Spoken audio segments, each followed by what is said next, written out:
Podcast is intended for mature audiences. The views and opinions expressed are those of the panelists and do not reflect in any way those of the podcast partners, sponsors, or affiliates. Enjoy. Hi, this is Michael Buffer, and you're listening to the Voice of the People. Let's get ready for Boxing Voice.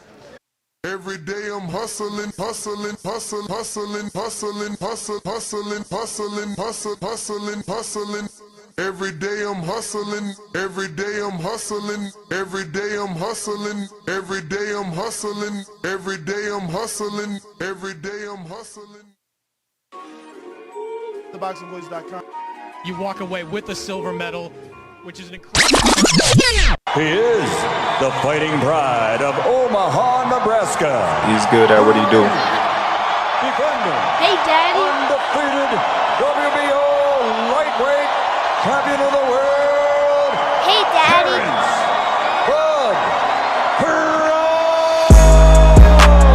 BoxingVoice.com. Taking, any credit away from Errol, he's a great fighter. He's good at what he do. But when you compare him to Terence Crawford, there's no comparison. This a dollar me.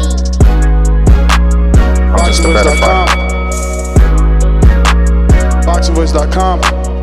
Sit back and watch this. I promise you something. I promise you something. All that shit you talking don't mean nothing. I can bump my guns at you and you can bump your guns at me, but at the end of the day, them two brothers got to get in the ring. Hey, Daddy. This a dollar me. We've been here before. You try to get there. Alright? I can tell you how it is to be undisputed. You can't tell me shit. This a dollar. Hey, Daddy. Y'all support y'all fighter. Let's come together, make this event a success. BoxingVoice.com. Everything about Terence Crawford is better than Errol Smith Jr. BoxingVoice.com.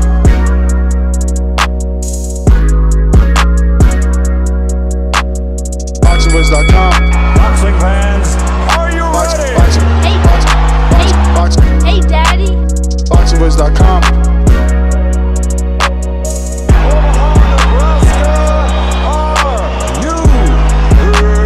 BoxingVoice.com. BoxingVoice.com. What up? Good morning, ladies and gentlemen. Welcome back to another edition of the Boxing Voice Radio. I am your host, Nestor Gibbs. Solo Dolo Scarface, no Manolo, but that's okay. We gonna get you through your work day as long as there's some participation. So remember, the call-in number is 1-563-999-3427. Discord and Twitter Spaces up and running. Everything is good on both platforms, so you can call in using those platforms to voice your opinion here on the Voice of the People hotline. So what we're going to be doing today, obviously, is previews and predictions for Jaron Boots Ennis IBF World Title defense. Back home, it's called the Homecoming. It is an opponent change. It was supposed to be Cody Crowley. Some believe that David Avanesyan may be a tougher test because he is notably a bigger puncher than Cody Crowley. We'll see. This is your television pick of the weekend. This is your big fight of the weekend. You don't want to miss it. It'll be live on DAZN. And on the undercard, you have Jalil Major Hackett taking on Peter Dobson. Peter Dobson has that one loss to Conor Benn, which is another pretty known welterweight. So good fight for Jalil Hackett, who is moving up in competition tremendously as an 8-0 prospect, taking that leap to take on Peter Dobson, who gave, Conor Benn everything he can handle. On the undercard, Sky Nicholson taking on Dominican Diana Vargas. We'll see, can Diana get the win? This will be her second attempt on the big stage. Hopefully she can pull it off, but Sky is the hometown fighter and,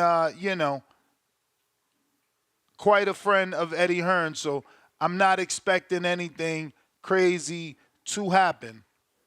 That being said, we also have Khalil Cole from New Jersey taking on Manuel Gallegos in a 10-round light heavyweight bout for the WBC USA belt. So Khalil Cole will earn his first regional title if all things go well. We want to continue to watch the development of the young man as he's been looking good ever since the amateurs and signing to Matchroom. On the undercard of that, the return of Henry LeBron. Henry LeBron will be taking on Pitufo Diaz. Pitufo is a Philadelphia raised and born fighter, Puerto Rican descent, and Henry LeBron also Puerto Rican, so we'll have a Puerto Rican clash here. LeBron, decent fighter, undefeated, 19-0 with 10 KOs, coming off that William Foster win last year. Hasn't fought since then. He won that fight, I believe, on Top Rank, but hasn't fought since then. That was November of 2023. So LeBron coming off a pretty long layoff and jumping in the ring now with Christopher Pitufo Diaz, who's always an exciting fighter, multiple times title challenger, never really won the belt. So, always to the prom, never the prom king. You feel me? But we got the return of Kristen Carto. Now, this is just a filler. He is a local Philadelphia guy. He does sell tickets. He was actually heavily touted and suffered a knockout loss sometime last year, I believe. Okay, so even further back. He lost in 2019, and since then has been rebuilding. But, nothing of note in terms of his opponents since that knockout loss. But, they're using him to fill those tickets. On the undercard, also, you have Ishmael Muhammad taking on Frank Brown. Never heard of either of those two junior welterweights in the 6-round fight. But if I make it to the telecast in time, I'll certainly be tuned in. Never heard of Dennis Thompson versus Fernando Jaquin Valdez. So, Tip Bellis did have a point yesterday. We always say earn with Hearn and, go to Eddie, he'll promote you. But this isn't the best undercard. They could have done better. There's not a lot of familiar Philadelphia faces. Obviously, Tevin Farmer was already preoccupied with a top rank opportunity, but I would have liked them to reach out maybe to a Jesse Hart. It's just not stacked. It's just not stacked. And there's other fights. We got Johnny Beck fighting, but we say lack of promotion for Eddie Hearns. At least we knew Boots was fighting. I didn't know Johnny Beck was fighting Saturday until literally right now reading the schedule. No clue he was fighting. Absolutely no clue who he is fighting. Andre Mikhailovich, I never heard of him. Ever. Never. So, yeah. And he looks like a young man that hasn't yet come into his own. Yeah, no clue how this man got here. All his fights are in Australia. And Jesus, he's never had more than a 1-star fight, and he's getting a unified title shot. Hilarious. Hilarious, hilarious, hilarious. Well, we'll see, man. Definitely, you see, this is what I'm telling you, man. I'm prioritizing. I told my wife, I said, Boots fights at night so we could do whatever you want during the day. We could wake up early and go to, Utah or Arizona, go do some hiking because there's nothing. There's nothing. And I'm done, capping too. Like, if they not putting on, we shouldn't be sticking around. I don't even know what this is with the Johnny Beck, but checking out their undercard, let's see here. The main event, straight basura. Okay, the undercard is the main event. Raymond Murataya takes on Tevin Farmer. Certainly interested in that. Ruben Villa's back, taking on Suleiman Sigwe. Not a bad fight. Nothing to make sure you're home for, though. Jonathan Lopez, Leonardo Padilla. Again, I'm not prioritizing this card over an outing with the family. Charlie Sheehy, Richard no. Art Barrera. Wait, is this Art from New York?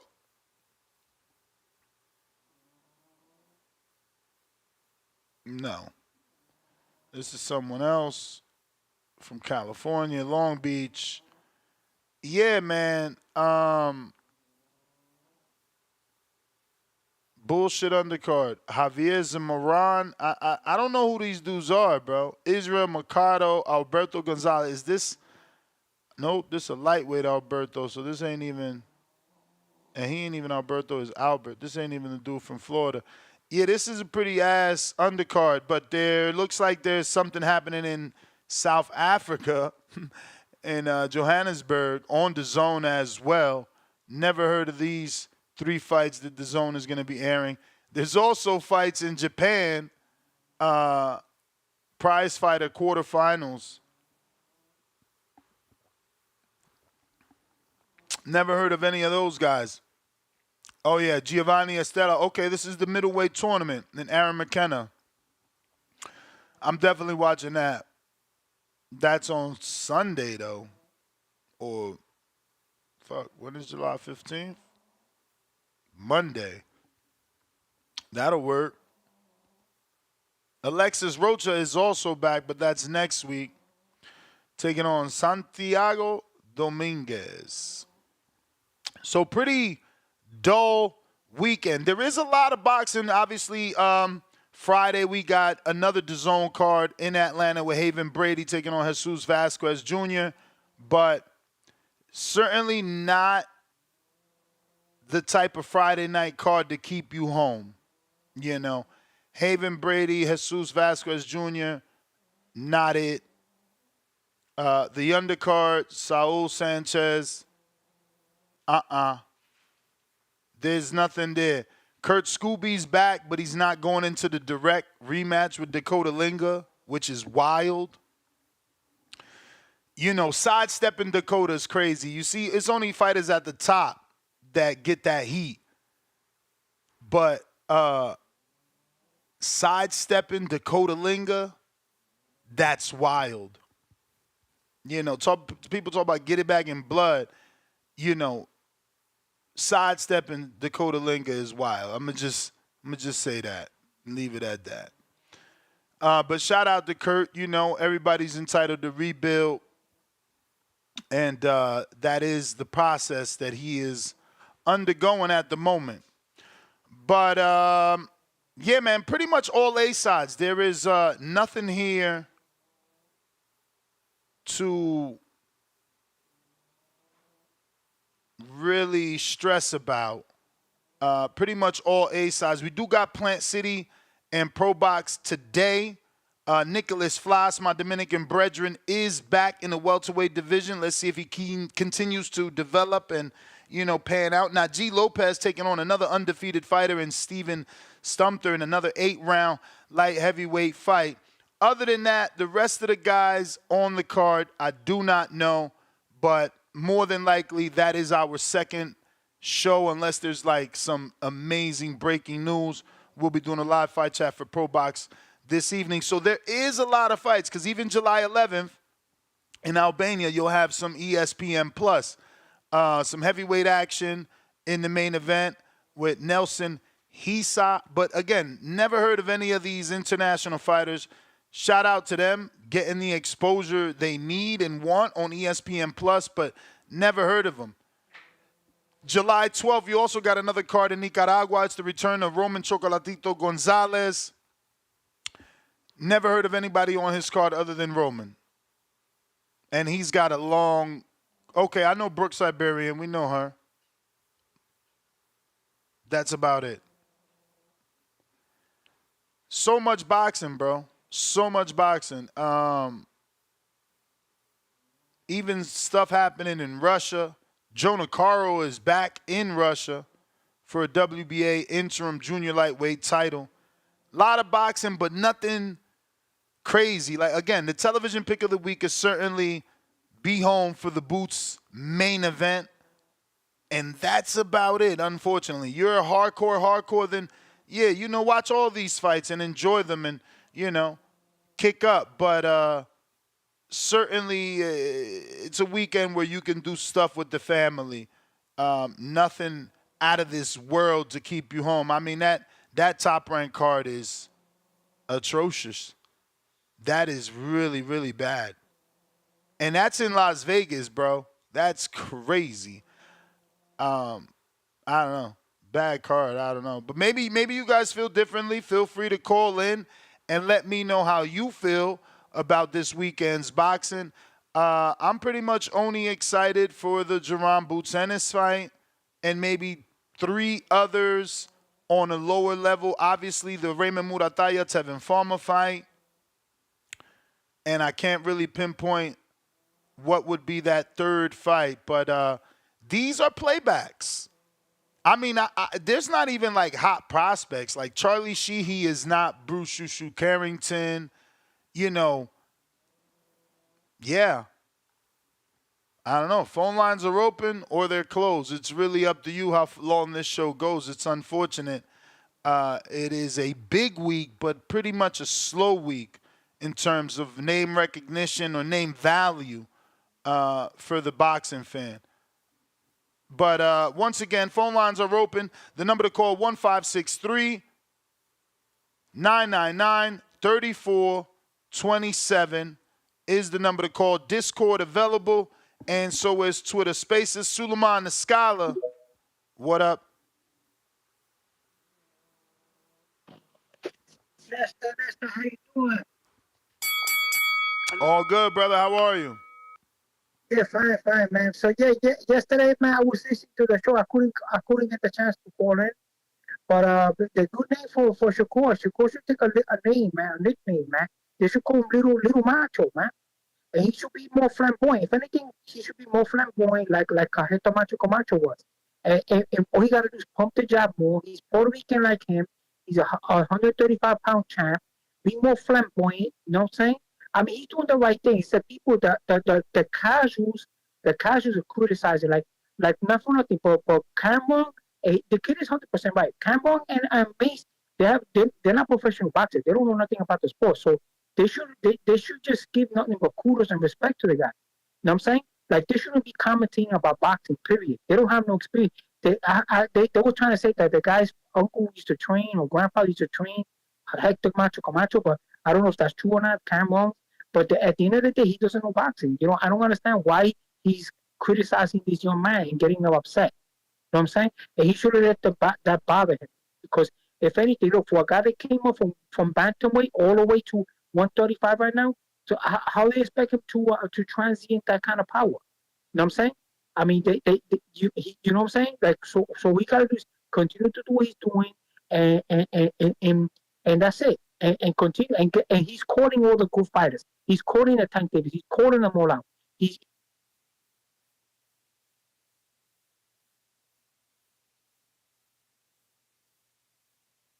All right. Looks like Suleiman got a call. Shout out to Erickson Lubin that even though he got into this game at 18, he's finally learning the ways of social media, and he created a YouTube channel or already had a YouTube channel and is now driving traffic to it by letting us know that he will be announcing his next fight on said YouTube channel and asking us to go and subscribe. So definitely go subscribe to his YouTube channel so we can get that fight announcement coming here soon. Now, I was told months ago that the person he is going to fight is someone's name I cannot pronounce, Bakram Mortalaya. Let's see what my computer says, though.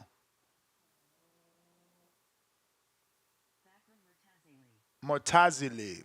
All right, so whatever that is, that's who he should be fighting. Hopefully that's what he announces. We got James in Atlanta. James in Atlanta, what it do? Yo, what's up, Ness? Good morning. Good morning, TV community, man. Good morning to all y'all.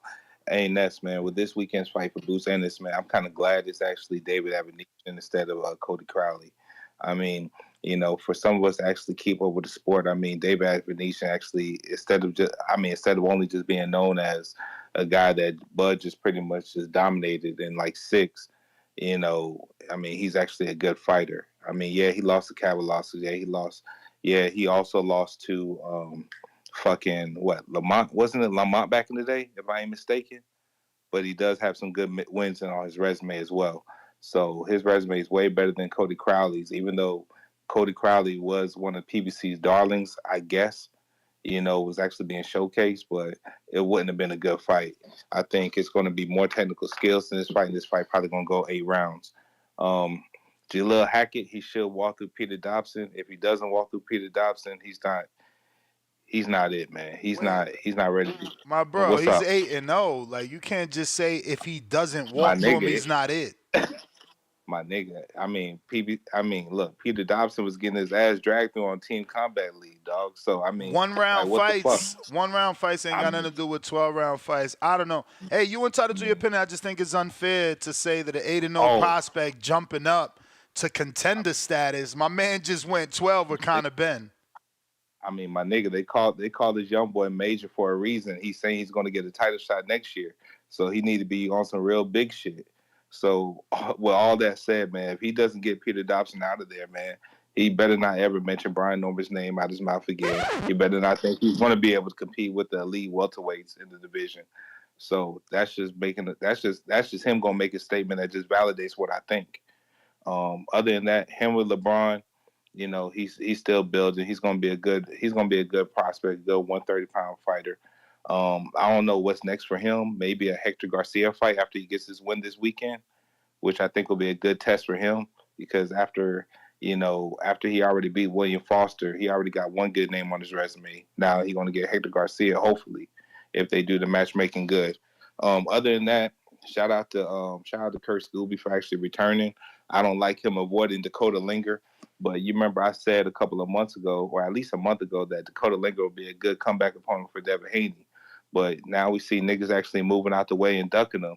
He might be better than what you actually thought in this.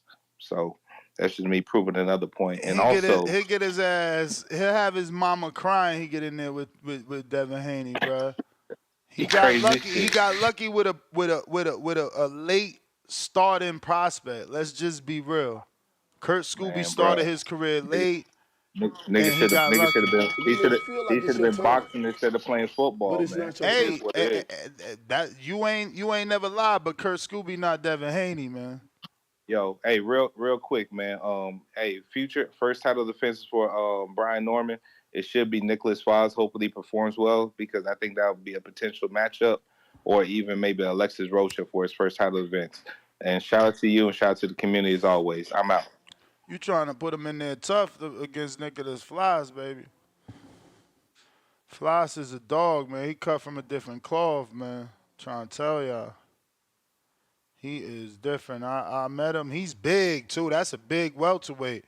It'd be interesting to see him and, Jalil Major Hackett side by side and see just how big he is. But phone lines are open if you want to call in. Discord link I just posted in the live chat here on YouTube.com where I hope you've already subscribed. Right now we're at 224,147, trying to get to that next goal of 225,000. But we got to make that stop at 224,500. So we need a couple hundred more to get us to 224,500. If you haven't already subscribed, please do so. And we got our poll going. Help us unlock the chat by getting us to 600 likes. The quicker we get there, the quicker we open up the live chat to everybody. Ruin the 504 New Orleans, what it do? Say that was afternoon, morning. What up? All right, welcome back to you as well. I guess about to hit like I want to say a dry spell in the sport where I guess it's not notable fights happening in the coming, I guess, week or two. But I mean, it is what it is. There's still a lot to watch this week. I think Boots should get Avanesyan out of there hopefully before 6 rounds, but there's a part of me that wouldn't be shocked if Avanesyan makes it a little bit more tougher than I'm anticipating. As far as Janibek should stop this guy, but definitely has had a propensity at least to fight down to some competition, and I wouldn't be shocked if he made this a little bit more difficult on himself than he has to, and that ends up going the distance. I mean, honestly, the only other fight that I had any interest in, I'm just interested to see just how well Pete Dobson can, I guess, hang in there with Jalil. I mean, I thought Conor Ben would stop Pete Dobson, but obviously I was wrong on that. So I just want to see just how durable he really is. I mean, I know he's came on the show a couple of times, so I guess somewhat invested in the seeing how he does. But that's really all I have, man. But welcome back. Appreciate you. Man, I got people in the chat saying Dobson for the upset over Hackett. We'll see. That's the third fight that I'm interested in. We got the, must-see fights of the weekend for Ness is the main event, Jaron Ennis versus David Avanesyan. Why? Because common opponent with Terence Crawford. It's another attempt to show us how good he is in comparison to Crawford. The first fight was with Delorme. Some give him credit, some don't. Some say it was a great one-punch first-round knockout. Others say it was a behind-the-head shot. The next is now Avanesyan. Crawford, I'm sure, did it in 6. Kavalaskis, I'm sure, did it in 6. The goal would be for Jaron Ennis to get it done in 6 or under. 6 or under to continue to put that, public pressure on Crawford that he, quote unquote, avoided Jaron instead of facing him. Because if you're not looking like a threat, then what did Crawford avoid if he's seeking bigger challenges? He's moving up to 54. He wants to move up to 68. Jaron certainly needs to have an impressive performance to continue to have people believe that, anyone's avoiding him. Cliff, Connecticut.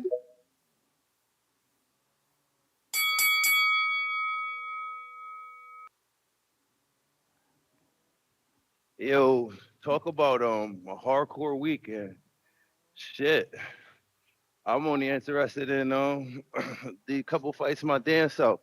I feel like a fucking Eddie Hearn. Is Eddie Hearn like a magician? Because so quickly did he go from, excuse me if I'm out of breath, I'm in the gym.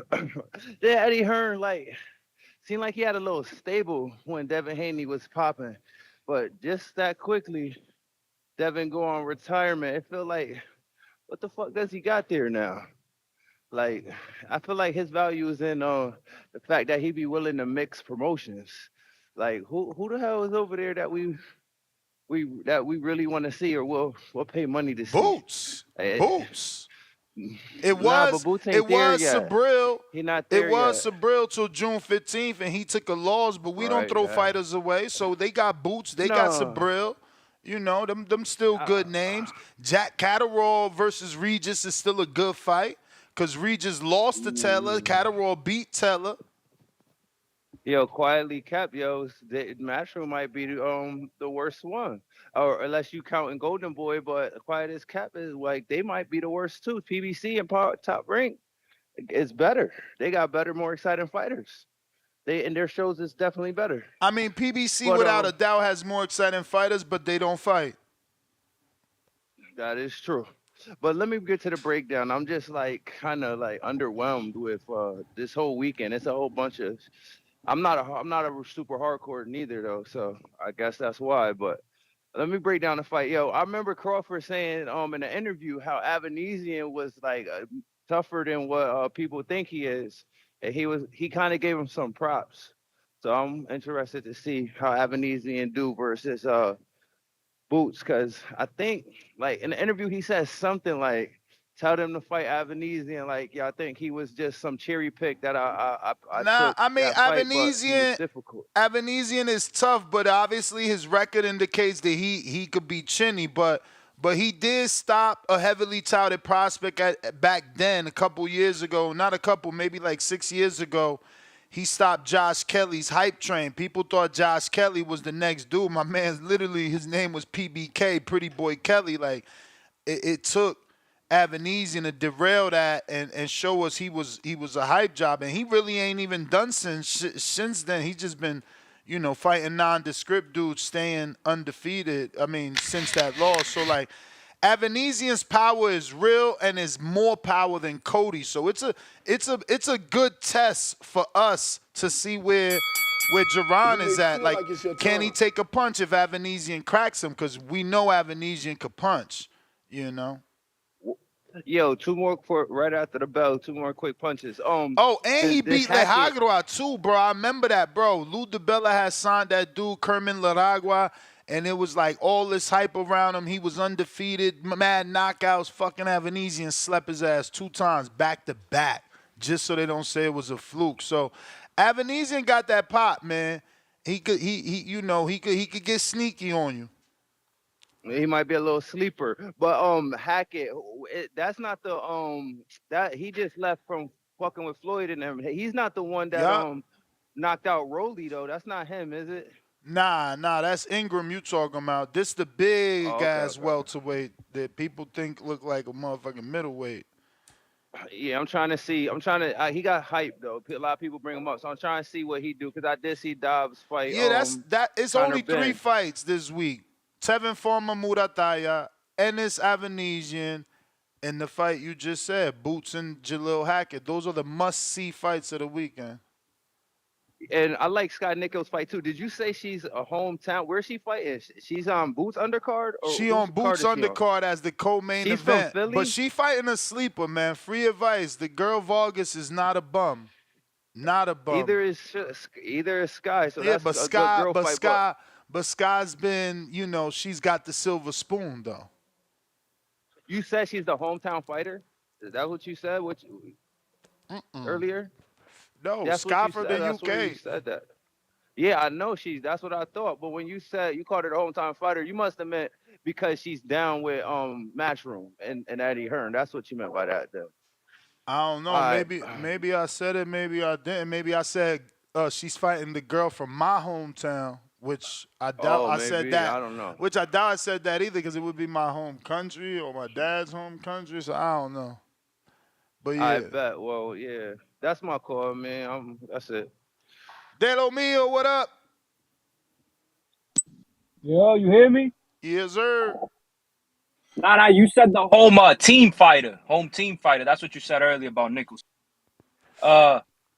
Yeah, man, my girl Diana Vargas is about to drop Nicholson, but Nicholson's gonna keep the belt off of robbery. I'm calling it right now. The fix is in. She's about to test that chin. Nicholson's going down, and she's gonna make the count by like 6, come back and just be on her bike all fight. And they're not gonna give her the same treatment Kunsis got. Aggression's not gonna matter in that fight. Wonder why. Yeah, there's another guy on there, another upset alert, man. That guy, Derlin Hernandez Geraldo over Christopher Diaz. That might be an upset. And, what card is Henry LeBron fighting on? I got to pull it back up. He is on the Boots card versus Pitufo. Why doesn't it come off on Box Rec? It doesn't pop up. I don't know. They got him on Pitufo on Dan's schedule. Let me see on Box Rec. Because I'm on Box Rec right now, and Dennis Thompson, Israel Muhammad, Christian Cardo. There's no Henry LeBron. Maybe it got pulled. Yeah, because they got Pitufo fighting someone else who you just said, the Geraldo kid. But on Dan's schedule, he was supposed to be fighting LeBron. Okay. I was about to say, okay. Jaleel, man, Pete Dobson is like, he's the type of fighter that if he doesn't want to get hit, he's not going to get hit like that. So I think Hackett, like if he gets this knockout over Dobson, that's impressive because Dobson knows how to move around that ring, you know? So like what I seen from Ben is like when he faced Conor Ben, like he knows how to move around. He knows how to avoid like flush shots. Let's see, you know, I think Jaleel Hackett got more talent than Ben, but you know, he doesn't have that experience. And so yeah, I don't know, man. I got Jaleel Hackett maybe by decision. I don't know if he'll catch him. Khalil Cole, I got Khalil Cole over Manuel Gallegos. Yeah, he's coming off a loss and a draw, so he got coming off of no momentum. Yeah, that top rank card, damn, that's a weak card, bro. Like super. Like, damn, it's a who's who. Like, bro, you got to put these guys' name on the back of a milk carton to find out who they are. Like I know Ruben Villa. Tevin Farmer, I think, is gonna get slept because Tevin Farmer thinks he's like, you know, he got up. Like, hey, he's looking bulky. I don't know if he was like in between camps, but he's looking real like Tim Bradley-ish. Like, I don't know if that's gonna help Tevin Farmer, especially like against a Murataya. Like, you're gonna need to move around in there. So I think he might try to bring the fight to Murataya, and he might get slept. I don't think he's going to lose his movement. I just think that, you know, he's been certainly working on power. And, you know, his body is just showing the work. Because you're right. Yeah, he does look a little muscular in the shoulders and in the biceps. But you got to remember, he's been working for like 2 years. He's been working for like 2 years, and he had 2 camps with for the Mickey Bay fights that never happened. So yeah, I know that's the worst, bro. What else was you talking about earlier? Damn, I forgot.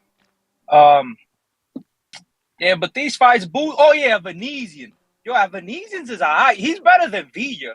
He has more movement than Villa because Villa just has like he's real robotic and he's real like slow hands. He has power, and Boots did take a couple shots, but you know, Avanesyan is a step above a Villa.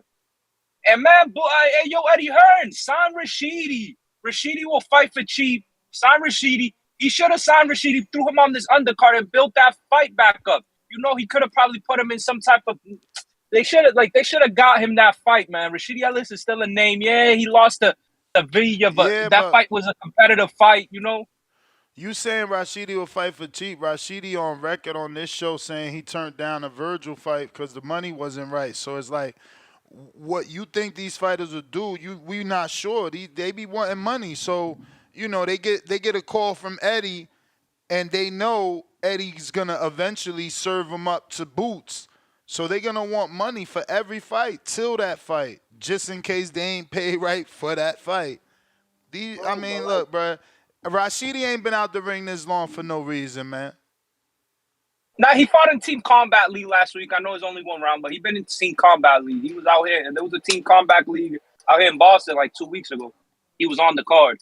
But, yeah, man, I don't know. But I'm just saying yesterday's price ain't today's price. He probably might see the writing on the wall. Rashidi's getting long in the tooth. He better. You know, he better. You know, he's like 34. He got dropped. Pushing. He got dropped in Team Combat League, too, and tried to play it off. I ain't get to see him beat Fox, but the algorithm certainly pushed him getting dropped in Team Combat League. You may feel like it's your time. But yeah, man, you know, they got to spin the block on that. I think, you know, that still be a good name for Boots, you know? But yeah, all right, for sure. I mean, if Avanesyan is a good name with 4 losses and 2 of those are by knockout, shit, why should Rashidi not be a good name? For sure, I'm with that. And look, you know, it's better to have these names lined up for Boots. So, like, he gets a win, and he's like, he knows when he's fighting the way Matchroom is known for that, known for letting they fighters know when they date is, you know, an opponent. Let him know what's his next fight so he can announce it right there in front of his hometown after a big performance. But we got the first super chat of the day coming in from Wo Jones, $5. Salute to you, champ. Let's go. Up cooking breakfast for my kids. Everybody have a good day. Salute to you, champ. Remember, he said he's up cooking breakfast for his kids, so we going to try and not drop a bunch of F-bombs. We're going to try and get big. We need the algorithm to help us get to that 1 million subscribers. And, truly be the voice of the streets. We got Brian Holiday, $5. I know people saying he boring, but the only fight at lightweight I really want to see is Shakur versus Tank. Yeah, man, I'm all for unifications, man. Even if Shakur isn't looking the best at the moment, unifications trump mandatory unifications to trump everything. Ice Man King Parsons, $2. Isn't Jalil Hackett on the Boots Undercard? He sure is, and he's not the co-main. Rightfully so, though. Scott Nicholson, I think, got elevated to the WBC champion, and Jalil Hackett is a prospect. He would need to show us via this fight that he's a contender and a title challenger by, doing what he does to Peter Dobson. But that's what's important, how he does it. If he stops him, he's ready for a title. If he goes 10 with him, he might still be ready for a title depending on how that performance look. But he's certainly a contender. Brambo, $2. Pistol Pete Dobson with the upset Saturday. There you go. Terrence Johnson, member for 15 months on that contender status. Salute, champ. I want to go to the Boots fight this weekend. It's close, affordable tickets, but the rest of the card is weak, so I don't know. Hashtag TBV, hashtag 302. Listen, bruh, ain't 302 Delaware? That's like an hour for you. You might as well. If you don't mind driving, if the traffic isn't that bad, and if parking is included. And by included, I mean at least on the premises, Whenever you got to go to an event and get that street parking, I'm not with that. You feel me? I hated that. That's why I kind of love the Barclay. You could either go the underground parking of the mini mall across the street, or they had a few garage parkings behind the Barclays. I learned my lesson for the Danny Garcia Zab Judah press conference, never to do street parking in New York City. DC3, $2. Ness, you think Boots, his resume, tomatoes?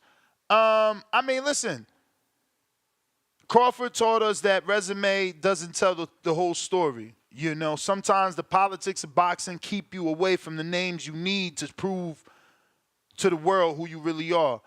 James in Atlanta, Albright versus Colbert needed to be on this card. You absolutely right. This is the issue with, okay, I see you free parking. Hey, man, and an hour 15. Again, that's a perfect world. That's PBC working with everybody, Eddie Hearn working with everybody, and everybody happy. But that would have been great to get the services of both Albright, that's from that area, and Colbert, that's from Brooklyn, which is only a short drive away. It would have been good because that fight with Albright and Colbert is going to happen. We're not going to get to watch it. There will be no TV. It will not be televised. And that is shameful in 2024. DC3, $2. Boots passed the eye test, but he got to fight a dog.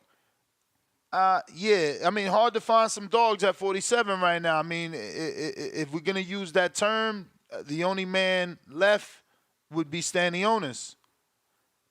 James, again in Atlanta, 2 more. Josh Kelly versus Liam Smith, 9-21-24. That means Josh Kelly moved back up then. Because Liam, ain't no way Liam coming down to 47. And I don't know, is Liam coming back down to 54? Because he was just fighting at 60. We got Junior, $2. Boots vision going to be a problem again at the elites. What does he mean, like the eyesight when he says vision? What I'm lost with that one.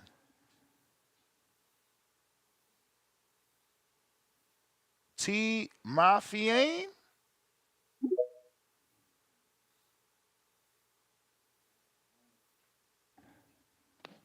What's popping with it, Ness, man? You feel me? It's your boy T Mafia. You feel what I'm saying? Out of that Bay Area, man.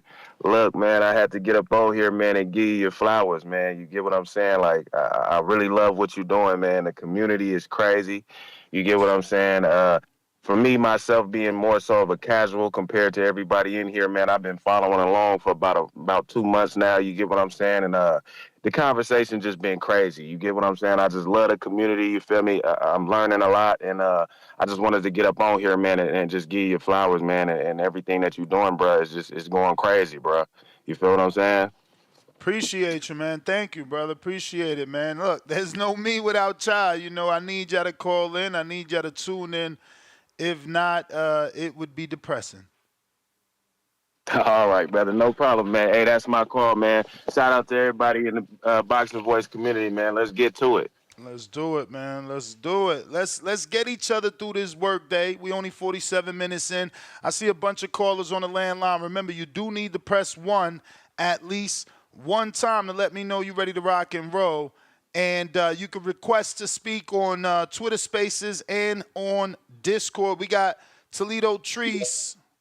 What it do? Yo. Yo. What up, though? What up, though? Damn, this is like you say, this weekend. This is a tough weekend of boxing, man. Like I always say, that 160 division is so decrepit, man. We got that guy Janabek up there, man. Oh man, I don't know, man. We need to get him in there with Laura or something, or we just need to get him in here with bigger names, because I don't even know who is this person? Who is that? Andre? I can't even say the last name. Never heard of him in my life.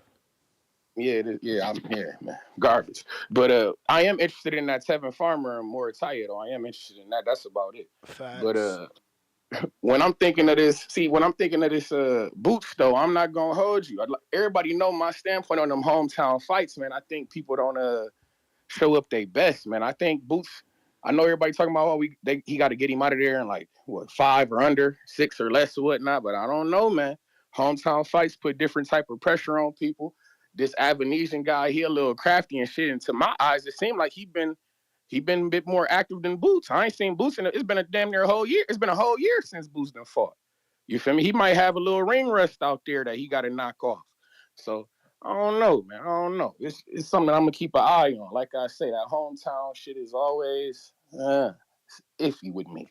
But for a person that Boots should keep an eye on, ain't your man's Blair Cobbs from Philly? I know that he just got that win against Adrian Brunner and whatnot. Maybe they could set something like that up. Yeah, that'd be a nice fight for Boots if he can get through Avanesyan. You know, maybe that'd be a nice fight. They set that up in Philly or something. You know, but oh, by the way, I heard somebody talking about Brian Norman Jr. on here. I think, hey man, he talking about Alexis Rocha and all this, man. No. I hope Nicholas Floss do get that win tonight. I hope he look damn good doing it, because I do want to see Nick Floss out there with Brian Norman Jr. I think that'd be a good fight, actually. That Nick Floss impressed me, man, with his last fight. I'm interested in him tonight for sure. But hey man, y'all know what's going on, man. July 27th, Midwest Mafia action, man. We got Clarissa Shields, man. I'm going, we gonna be in the building for that. We gonna check her out, see how she looking at heavyweight. Hopefully she puts somebody down. That'd be the real play. And then like I say, the real action don't start till August for real, man. Jaron Ennis August 3rd. Then we got Charles Conwell August 10th, man. Come on, man. Shout out TBV. Shout out Toledo, Ohio, man. I'm gonna be cool on the you know what the heck is going on. So y'all be cool. What up, I ain't want to interrupt, but like, you ain't watched the heavyweight fight with Ali Felice? I did. I'm shocked. Like, I've been waiting to hear you say something about the dude. He was bare knuckle. I mean, I was just really watching to see the Ali Felice guy. I mean, I ain't really. They made mention of it, but you know, I'm just watching the. It wasn't about him. He did all right though. That's why I was like, he did. I said, "Oh shit, Tree's gonna be in his bag because it is." Because he did look good. I want to see him back. I want to see him back. It's just tough to match me. He only 2-1, so it's like, who the fuck? Put him in with, but like, throw him in there with your man. Throw him in there with your man, Brandon Moore. Your boy Brandon. Brandon got a lot more fights than him. It's gonna be. See, that's what I'm but saying. he don't look, man. But this the thing. He don't be looking that good in there. I get you. But for him and his team, they gonna be like, yo, how we gonna fight a 2-1 dude on TV? It's gonna look like we taking a step back. Hey, he just got beat up his last fight by Richard Torres. I'm saying, so he might need to build back. Hopefully, a guy like Skylar Lacey could take that because he only got like 4 fights or 5 fights. One of those is a draw. Maybe somebody like that, but it can't be somebody with that many. Like, I would love Lorenzo Medina to fight him, but I think that they would look at it like, that's a step back. I'm 12-0. This kid is 2-1. No, I get it for sure. But shout out TBV, shout out Toledo, Ohio, man, and shout out to all my bare knuckle fighters out there, man. Get in the ring and swing, man. Y'all know what's going on. Y'all be cool. Yeah, nah, he put on, man. I would love to let that man get an opportunity back, man. Shit. I don't know. Him versus Ronnie Hines. Honestly, I don't know. Could Ronnie Hines get that man out of there, bro? Ali Felice hit him with everything, and Ali light on them feet. He's fast with the hands. Lou DiBella might need to get that fight to Ronnie Hines, man. Again, whoever take that fight, they gotta have zero ego because I can't see anybody else just being okay fighting a 2-1 dude, especially when they got double-digit wins and shit. But shout out to Mac and Cheese, sent $25 via Cash App. He's in the raffle for both the black set of Kenichi beers and the white set. That's $10 for the white, $15 for the black. Salute to Mac and Cheese, who just put himself in the running. We got Moose. What it do? Shit. What's happening, TVD? I'm sharing nothing much about my car. Just chilling. But man, Raymond Murataya, I'm really interested to see what Raymond Murataya does this weekend. You know what I'm saying? Because that man put the flu flops on my guy, from Bakersfield. So I'm hoping that he actually looks good to make my guy look better. But then there's a part of me that, that won't tell him Farmer to win because that's a brother, you know what I'm saying? But, man, when I look at Raymond Murataya, if you was coaching somebody, Ness, and you was like, hey, man, this is what I need you to do. If you want to have a good chance of beating this guy or, have success. What would be your game plan? What do you see in Raymond Murataya that somebody could take advantage of? Yeah, that's a tough question to answer. I would need to watch film, like, specifically because he's a pretty solid contender, he's been passing all the tests, so you would have to watch the film to look for a flaw. Yeah, it's crazy that you say that because when I was watching him, I was like, man, I don't really see too many holes in his game, and he seems to handle punches being thrown at him extremely well. Correct me if I'm wrong, but he uses a high guard. That might be the biggest issue. Okay. Sometimes he'll put that lead hand down, and have that shoulder out there. But we'll see though. He's Mexican at heart. Tevin Farmer is who he is. We're gonna see if this will just play out the way it's supposed to traditionally play out, where the Mexican is just pressuring the African American fighter, and then it becomes. Does Tevin's slickness, is that greater than the pressure of Murataya? And then it becomes, can Tevin take the power of Murataya? So there's a lot of factors and different layers in this fight. Tevin's moving up in weight. This is a kid that people consider to be a big puncher at 35. And he's got a good world-class corner. So it's an uphill battle for Tevin Farmer, but it's exactly the type of fight he needs to be back in the conversation. Yeah. And Raymond can move too. He light on his feet. He can move, even though he's a puncher. So Yeah, man, I'm really I don't know. excited It's to going see to be how that. interesting, man. The judges are going to be very important because Tevin is very elusive, and is he gonna, are they gonna give Murataya credit for landing punches anywhere or punches that they thought landed, but Tevin was making miss? I mean, that's always been his issue. It feel like it's your time. He's very slick, but it's not your time. these shots are like, centimeters away, and not every judge can tell that he avoided the shot. Yeah. Yeah, I'm looking to see how his gas tank gonna be because Raymond Murataya, he's very economic in his movement as well, and all that slipping. I do a lot of slipping myself. That stuff it can tire you out after a while. So I'm looking forward to see what kind of shape Tevin Farmer gonna be in, and then he got some added weight to him. So it's gonna be interesting. But that's all I got. I appreciate y'all, TBV. Appreciate you. Real quick, we got $25 Cash App from Mad Bent in Kansas City. And he's already won the white and black set, but he sent another 25 to try and win the white and black set. Like, he's already won both sets, but he's also been listening for like 10 years. So shout out to you. Moving on, we got Hawk in Maryland.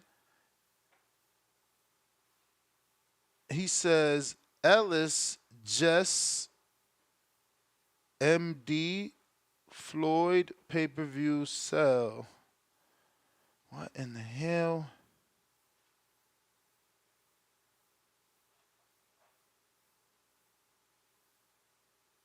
I have no clue. What does MD stand for? And what the hell does pay-per-view sell mean? Oh, does he mean sales and he spelled it like the cell phone? Fucking hell, I don't know. Sheesh. You got me. But we got DC3 $2. A promoter need to sign Treese. He be talking at fire. Yeah, man, closed mouth don't get fed. That's how Frank Smith got hired. Treese gonna have to push up on some of these promoters. Cecilia Bundis, welcome to the prospect level. Mad Bet, $102 on that champ level. Daily dose of Tanquil. Cash App for the headphones. Boot Stomp David. CLT Meach, $5. Excuse me. We need Keyshawn versus Murataya in the fall. Winner gets Baranchek. I mean, that's if Tevin don't upset, bro. Don't count the former champ out, man. This is Murataya's first time fighting a former world champ. We'll see. Can he do what he need to do? If you're on the landline, don't forget to press the 1. If not, we're just going to assume you are just listening and do not want to speak. And we're going to Treese with a counterpunch. Don't forget to request on Twitter or Discord if you want to voice your opinion. Treese, what it do? Yo. What up, though? We right back. Hey, shout out to that guy who said a promoter should hire me, because I do got a fighter real quick I need to promote, man.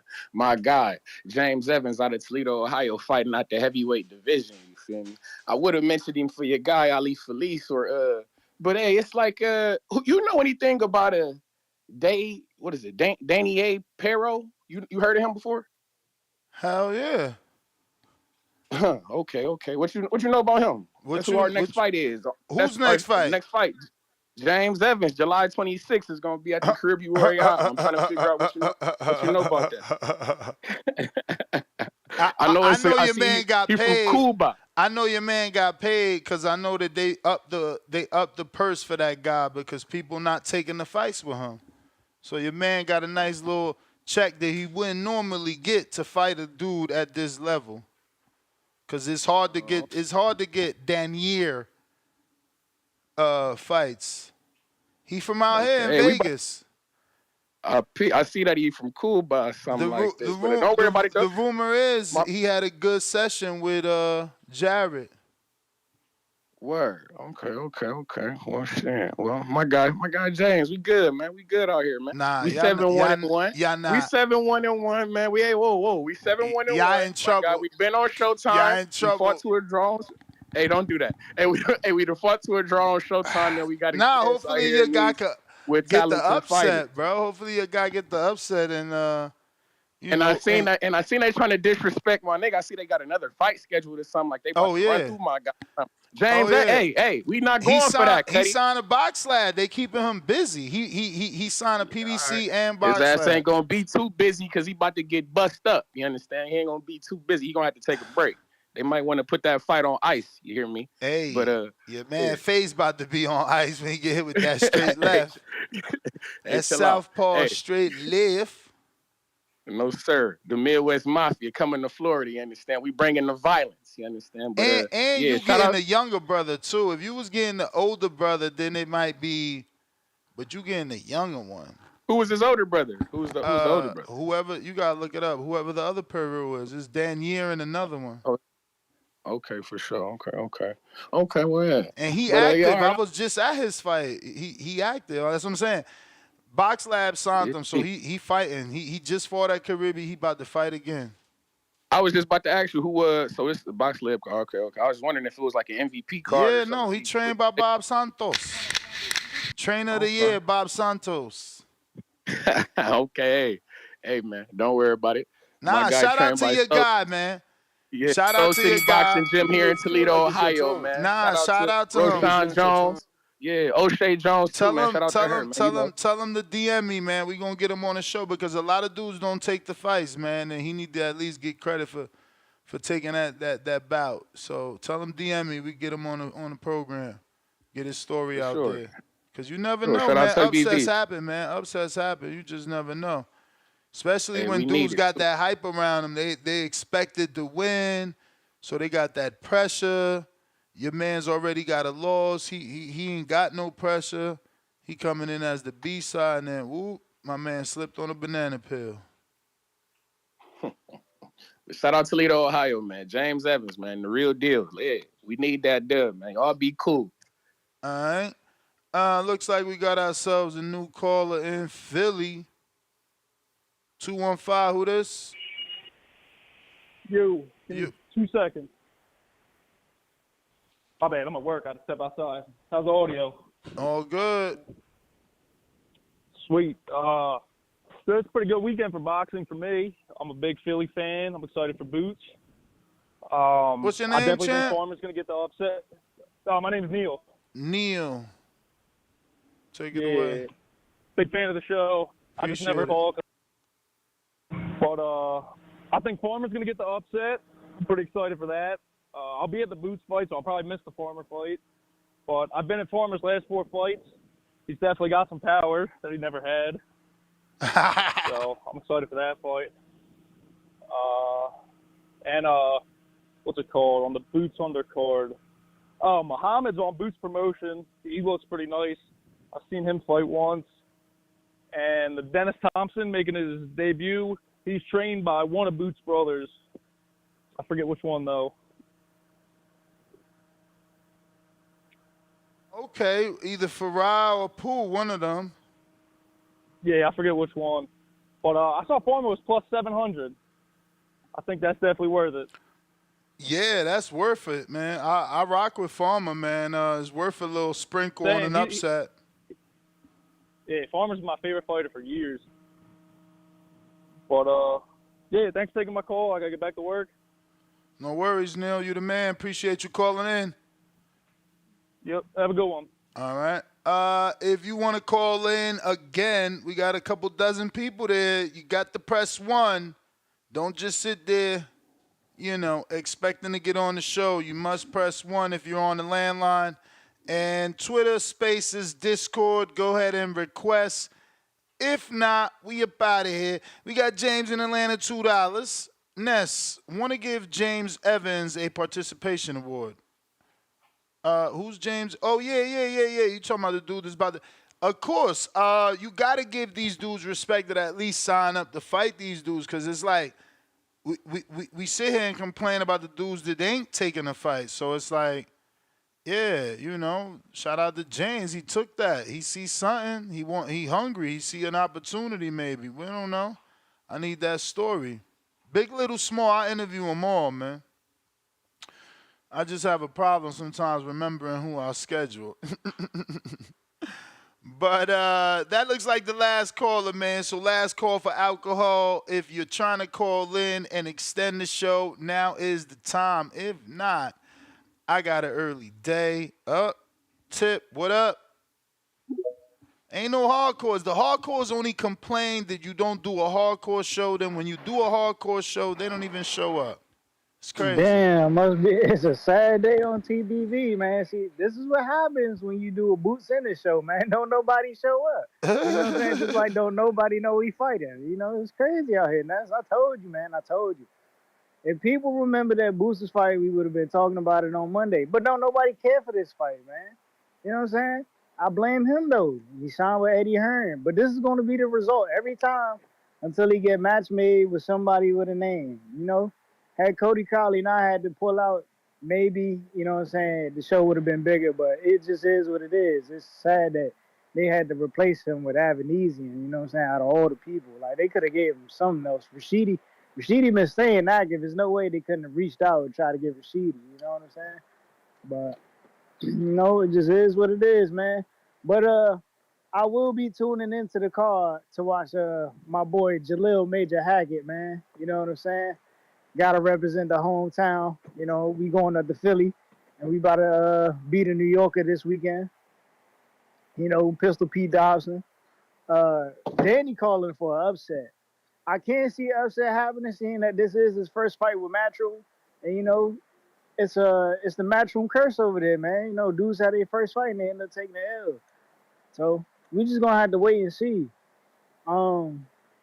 Damn, it sucks that this is a short show, man. Y'all, where are the Boots lovers, man? Wasn't this the dude y'all was talking about that could beat Crawford next and all this other?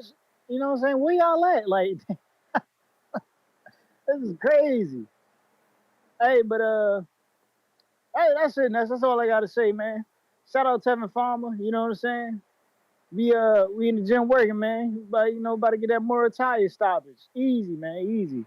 But all right, Ness. You wild. That's supposed to be this weekend. You ain't even give your breakdown. Like, I mean, I haven't. I've been training. I ain't been having time to study. But I'll talk about it in the afternoon. All right. All right.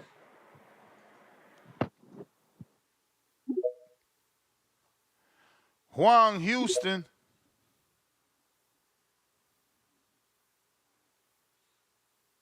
Yo.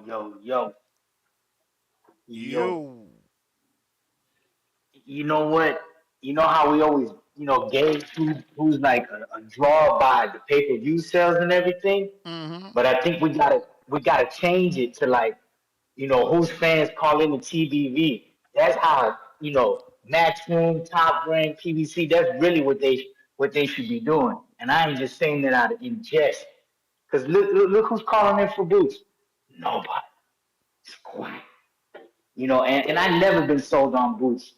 Nash, I'm gonna keep going. And I've been saying this. Anybody that been hearing me calling, I ain't never been sold on Boots. He, Buddy never had no problems with nobody like a Roman Villa or somebody like that. You know what I mean?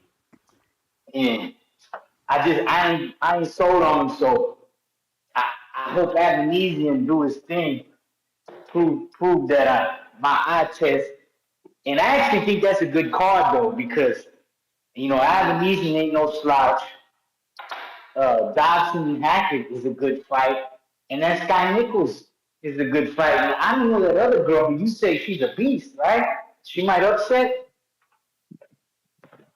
I ain't saying she a beast. She's certainly a decent fighter and stays in phenomenal shape. But she's also had selected opponents, you know what I'm saying? Like groomed, basically. Yeah, she was groomed in the DR. She got a team that got the bread, and they got her here. And the Murataya fight, that's on Top Rank? Mm-hmm. So that's gonna be the Johnny back undercard. I mean co-main. Johnny back undercard, exactly. Okay. And tonight on Pro Box, who we got? Nick Slaus and who else? That's it, bro. He's the only notable name. Yeah, but I still like those boys that come to Pro Box, man. Cause they go out there and slug, man. It's like they tell them when they sign this contract. Look, if you don't come out here and put some heart, we'll never Oh, bring your ass back. Najee's on the undercard too. Oh, Najee. Yeah, yeah. I like that. What's his, he just got Reyes or something like that? He's got a Spanish last name. Lopez. Right? He's Lopez. He's Puerto I like Rican. that kid. Oh, he's Puerto Rican? Yeah. Oh, okay. Shout out to the Boricuas. Uh, but yeah, man, I want to salute all the Boots fans because I mean, I don't know where y'all at, man. Where y'all at?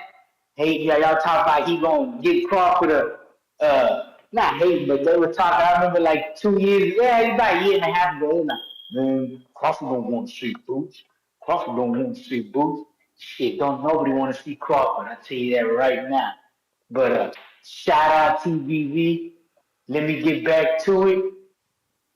Like and subscribe. All right. Juan, appreciate you calling in. If you haven't already subscribed, please go ahead and do so.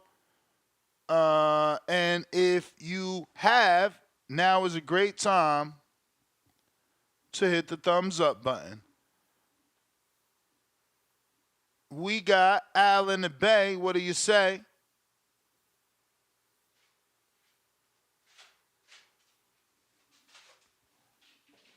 Bay Area. Yo, yo, yo, yo, yo. Straight from the Bay Area, Pittsburgh on the map, man. Um Actually I think that Boost card is gonna be a very good fight for Boost. It's a very good tester. Um I believe Boost is gonna win, but something down in the pit of my stomach said it might be an upset. It might be one of those trap fights, you know? One of those fights where the other person is trying to see beyond the fight, which is Boots, and he ended up falling into that trap.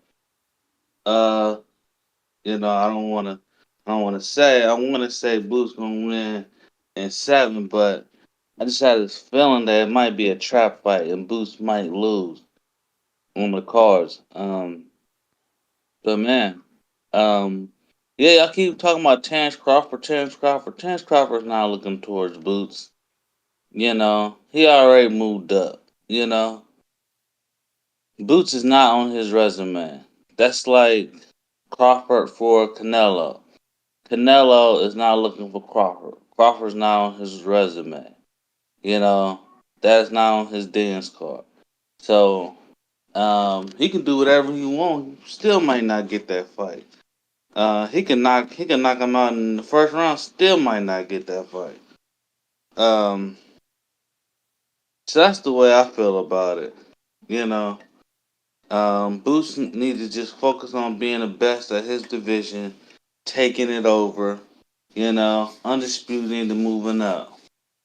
Uh, and it's something weird I heard about Ryan Garcia. Is it true that Ryan Garcia got banned for life, or is it just spooks people talking about fake news? WBC didn't say for life, but they definitely said he is expelled from competing in any WBC sanctioned fights until he gets, help.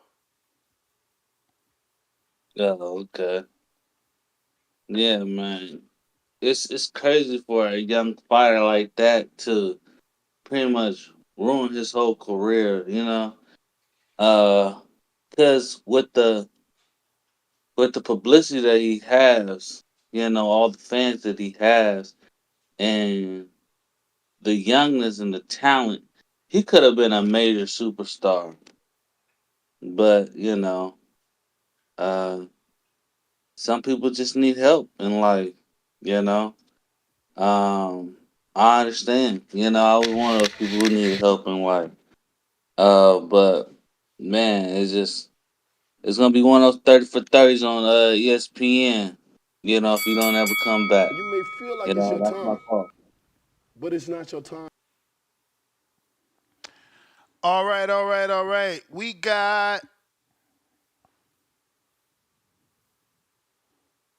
who is next? Looking like Moose with the $2 cash app says, I got Boots in 3 to 5 rounds. Remember my words. Yeah, I mean that's the 1 through 6 is what anybody should be picking. Like again, Cat Velasquez did it, Crawford did it. You know, Boots is considered, you know, our generation's Roy Jones, no? Boxing nerd. Welcome to the show.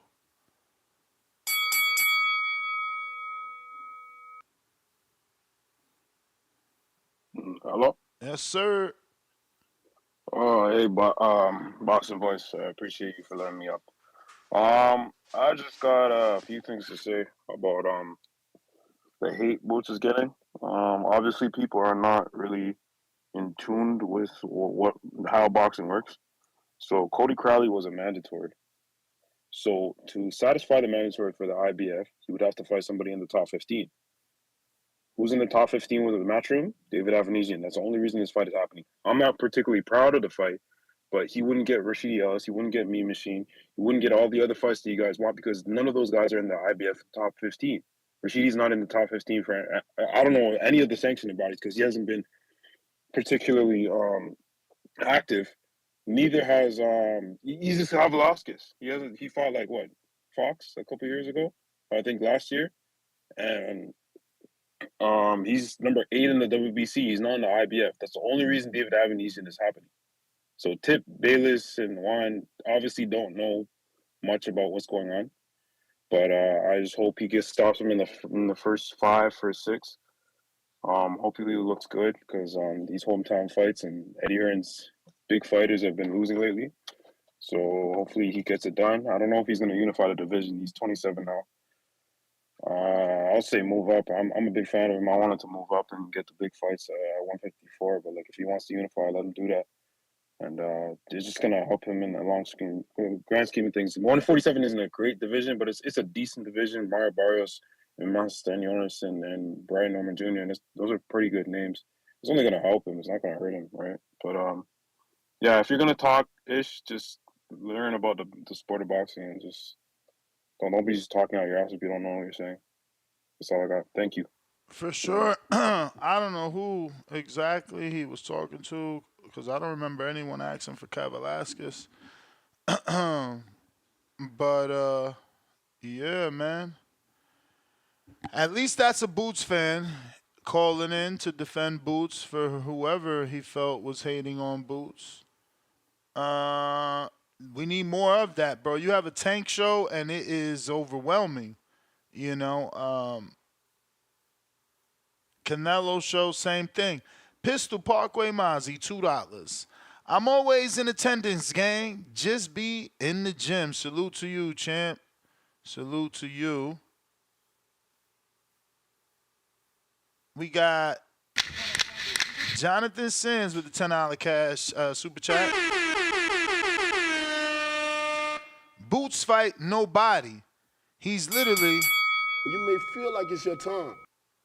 He's literally an email champion. IBF sent an email saying, congrats, you have been elevated to champion. Buddy didn't even beat anyone to get the belt. How do we respect that? The same way we respect Devin Haney and Tank Davis. It's part of the process. But feel free to send us another super chat if you're going to accept my man Days from Jamaica. Wagwans call out. He said he 5'8". He would love that 5'6" to 5'8" smoke with you. Border Wars, 200 plus. CLT Meach, $2. Can Eddie secure Boots a unification after this? Yeah. I think Eddie could offer Barrios big money. it's always on these guys to accept the fights. But yeah, man, I feel like Eddie could offer Barrios some money. I think Eddie and Top Rank could do a deal with Brian Norman once the WBO finally elevates Brian Norman fully. Eddie may find it difficult to do business with PBC to get the Stanionis fight, but which also questions the Barrios fight, who's also with PBC. I don't know. Maybe the best bet is with Brian Norman Jr. Maybe that's the best bet for Eddie in terms of being able to get a unification locked in for Boots. We got counterpunch from Huang in Houston.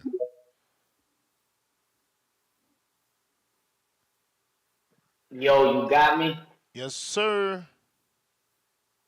All right, let me address this because this guy ain't too much of. I mean, most nerds I think are actually smart in terms of listening. He ain't hear a fucking thing I said. I said he's just the same guy that was talking about fighting Tanner. All that other shit he was talking about. How the fuck he got to that conclusion? Oh, sorry about that. But how he got to that conclusion? But Boots is a fucking bum. Man, my bad, I did it again. Boots is a bum. I'm gonna say it right now, and I'm glad I was able to get people to finally call in for they boy. You know what I mean? But ain't nobody say nothing about how he got there, who he's fighting, and that's the whole point. Don't nobody care who he's fighting. I don't wake up and be like, I wonder what Boots is doing today. I don't give a damn about Boots because Boots ain't fought nobody I care about. But we talk about he the greatest thing since sliced bread for the last 3 years. You know what I'm saying? I don't care who he fight.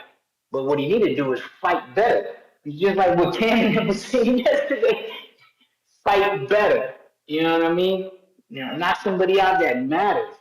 And then we can have a real discussion because I'm a boxing fan. I'm not a but person fan. this win matters. It's a common opponent with Crawford. That's who he it's how you wants. win.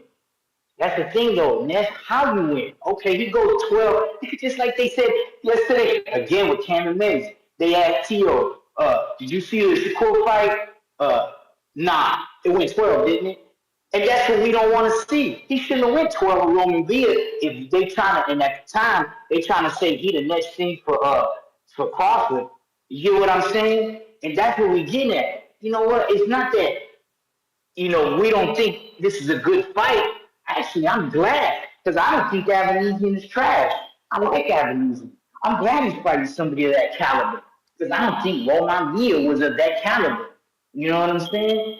I like those international fighters because they go fight whoever, whenever to get where they at. They earn their stripes. Those Uzbeks, Eastern Europeans. I ain't gonna lie, this is a good fight for Boots, but he got to show out. You go out there and go 12, and you want to pity pat and let it out when Kavaliauskas knocked him out in 6. You got to do better than that, or at least be on par. You know what I mean? And this just proves my point from the beginning, from my first call. Like, who's really calling in today? I ain't never seen a weekday TBV show go only an hour because ain't nobody calling. Never in the 3-4 years I've been calling in this show. You know what I'm saying? And it just goes to show you that's why there's no buzz because he ain't beating nobody in a beautiful fashion. You know what I mean? If that's what we want, all y'all Bruce fans, y'all need to tell him to step it up in the gym so he can start putting the hurting on these dudes. Cause he ain't excited. Cause if he was excited, the phone lines would be off the chain right now. Because I done seen shows where we going crazy over, a pro box fight that was good. You know what I'm saying? So yeah, man, put on your your listening your earphones because I ain't saying nothing about how he got here, who he's fighting. I'm just saying where the fans at. And once again, DAZN, everybody, they need to start tuning in and see who calling for who. And you can to TBV, because TBV fans will show you who we want, who the real boxing world wants. The real boxing fans over here. TBV, like and subscribe. I'm out, man. All right, champ. All right. I hear you, but I think that y'all both right in the sense that you asked for his fans to call and he called right in. So they certainly there. You got to remember, not everybody, has the courage that it takes to call in. A lot of people be long time listeners. They working, mailmans, things like that, busy with their hands. They just got you listening to the show in their earbuds. But I get you though. No, but I'm saying they criticize, man, like that. Not criticize. I'm saying they accuse us of saying something we didn't. Basically, like what he was trying to paint a picture is like we saying, oh, why he fighting this dude? He never say that. You know what I'm saying? Yeah, That's the only. I mean, I ain't mad at the dude. I love TVB fan. I love everybody who call in. You know what I'm saying? I don't even know, bro. But hey, I love you, bro, because you call in the TVB, my favorite shit in the world. So what I'm trying to get at is like, oh boy, wait. I mean, you just came out of nowhere, me and Tit, about like you guys just need to shut up. You don't know what you're talking about. Look, we didn't even say nothing about how he got the appointment. We don't care. You know, that's what I'm saying. You feel me? I certainly understand you. That's what I said to him, that I didn't know where his animosity was coming from. Like, I didn't remember anybody really criticizing the opponent, let alone mentioning Velasquez to be an opponent. But, yeah, man, I'm going to get to some callers, though. Appreciate you. We got Days, Wagwan.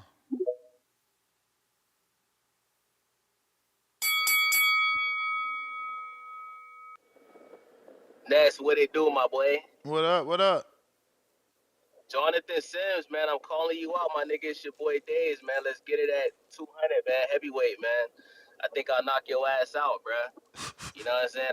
You ain't even see tape of my man yet. You out here acting like you about to knock him out. You ain't see tape. You going off a voice. Hey, Ness, I like the fight, bruh. You know what I'm saying? I like the fight, bro. I feel like I could knock anybody out, nigga, besides Mike Tyson. You know what I'm saying? I just got that confidence, man. But Jonathan Sims, bro, I You know ain't you knocking listening, bro. Tank out. Nah, I don't want no smoke with Tank. You know what I'm saying?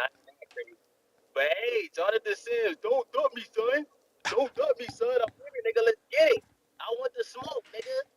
Reading Corinthians chapter 2, verse 3 is not gonna save you in the ring with me, my nigga. Yo, you need an amateur book, though. You got your USA boxing book? Show us is real, right, Jonathan? Alright. I got you, Ness. I already been in the gym, Ness, since we talked, man. I'm in the gym. You know what I'm saying? I'm cutting down on the carbs and the Jamaican food and the oxtail and all that shit. You know what I'm saying? I'm getting right, Ness. I'm serious, Ness. Even if it's not this Border Wars and it's the next one, we gonna get it done, my nigga. We gonna do this. All right. But as far as the topic, man, I'm excited to see Jaron Boots Ennis get in the ring, man. I got him knocking this dude out. In less than 6 rounds. I say in the first 5 rounds we're gonna see a knockout. But I would just love to see Boots get in there like with a big name, man. Even if Boots was to, move up to 54 and fight Keith Thurman or Danny Garcia or or what weight is what weight class is Danny Jacobs at? Ooh, 168, but he might have been retired after the Mosley fight, bro. Yeah, he looked bad, bro. Danny Jacobs looked hard. I didn't even know Danny Jacobs was still boxing, bro, but he looked horrible against Sam Mosley Jr., bro. God damn, bro. But yeah, man. I'm gonna be honest, man. I'm gonna go ahead and call out you Bud fans, man. Bud is ducking Jaron Boots Ennis, bro.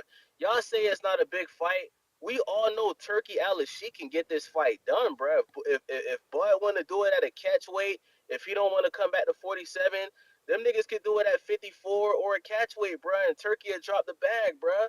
You know what I'm saying? Y'all say, Bud is the best and he the new Woody Woo, he the new Floyd or whatever, then tell that nigga to get in the ring with Boots, man. He's a young, hungry lion, bro. Show you the best. Show you the best, my nigga. You got unfinished business at 47. Let Boots come up to 54 and let's get it. Give my nigga a chance, bro. Just like you said, Errol didn't want to fight you and Keith didn't want to fight you.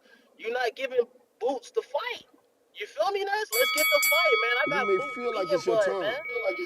Shout but out it's to not your time. TBV, man. The best boxing podcast in the motherfucking world. I'm out. All right. Jonathan Sims, man. It is time to respond to this call out, fam. You can't just let this fam keep doing and saying what he want like that, bro. That's not a good look. You smell me? Brandon, Cincinnati. What up?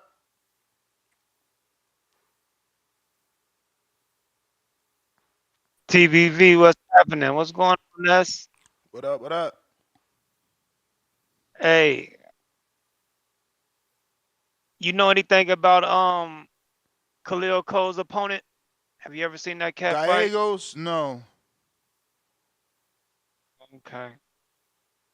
Shout out to Nicholas Floss. Shout out to the Pro Box card tonight. Hardcore shit. Boots fighting this weekend. I got Boots winning. I think he'll get the stoppage in about somewhere between 7 and 8. I say around 7 and 9. I would pick him to do it a little earlier, but these hometown fights can get a little tricky. Avanesyan's a solid veteran, strong, can punch a little bit, but he's gonna be in there. He's gonna be, there to be hit. And one thing about Boots, if you stand in front of him, he's that fast and that explosive and that powerful. You can't give him a stable target. He'll just tee off on you and just overwhelm you with that the God's gifted ability that he has. So, but like I said, Avanesyan is tough. He's been in there with some tough guys, and he's lasted some rounds with some decent opponents. But I do have Boots winning. I'm rooting for Tevin Farmer, but my heart's telling me he's probably gonna lose. Murataya is a big ass lightweight, strong lightweight. Tevin moving up to 135, this being his first fight, is gonna be tough. Well, shit, he's been at 135 before, but moving back to 135. So I remember he took the what was that? He took the one fight late notice at like 135 against the nigga that always get his ass beat. Forgot his name. But yeah. I'm excited for that fight. And then I got Johnny Beck getting the stoppage. I ain't gonna give out too many of my picks. But hey, Alex, call in, man. You told me Henry LeBron was fighting Patufo, but on BoxRec they got Patufo fighting another dude. So what's going on? It switched too. It was like that on Dan's schedule. He was supposed to fight LeBron. We don't know what happened. Yeah, so yeah, for the Pick'em League sake, because the champ is back. I don't know if you heard this, but the champ is back, Pick'em League champ. And also, man, why ain't the Pro Box card on the Pick'em League? Alex, you slacking, man. What you doing, champ? So yeah, you got some explaining to do. But yeah, Boots gonna get the victory, man. And hopefully it's on the bigger and better. Oh yeah, Jaleel Hackett. I'm looking forward to seeing the young Jaleel Hackett in there tough with Peter Dobson. Hopefully he looks spectacular. And then other than that, yeah, to that last caller, Bud, Duck, and Boots, yeah, stop that, man. Stop that. We 2-time undisputed, baby. We looking to be 3-time undisputed. It's a whole different era. We can't duck a nigga in a whole different era from us. But that's what we say about when you the big dog. You knock out one dude, they perceive to be this beast. They just hype up another one. So he'll knock out Boots, and then they'll be like, well, he need to fight Brian Norman because Brian Norman stunned him in fucking sparring. So maybe you need Brian Norman is the Bud killer. So I don't want to hear that shit. Put Boots in there with Bud. We'll sit him across our lap and spank that little nigga. Talented as he is, he ain't ready for that. Need to get a couple more fights under his belt. But yeah, man, this is a good hardcore weekend of boxing. Nothing too glamorous, but it is some good tough fights. I'm looking forward to that Tevin Farmer and Murataya the most, though. That's a very interesting fight. And I'm rooting for my boy Tevin, but I don't know if he can pull it off. But if he can, he's right there back in the mix for a possible fight with Tank. The fight we never got, that the streets should have got a long time ago. So hopefully he gets that win and we can start talking back, Tank and Tevin talks. But I'm gonna let you get to some other callers, Ness. If there are some other callers, these niggas don't talk this hardcore shit like that. But yeah, salute to Nick Floss. See y'all tonight, Pro Boxing. All right, Mr. Perfect.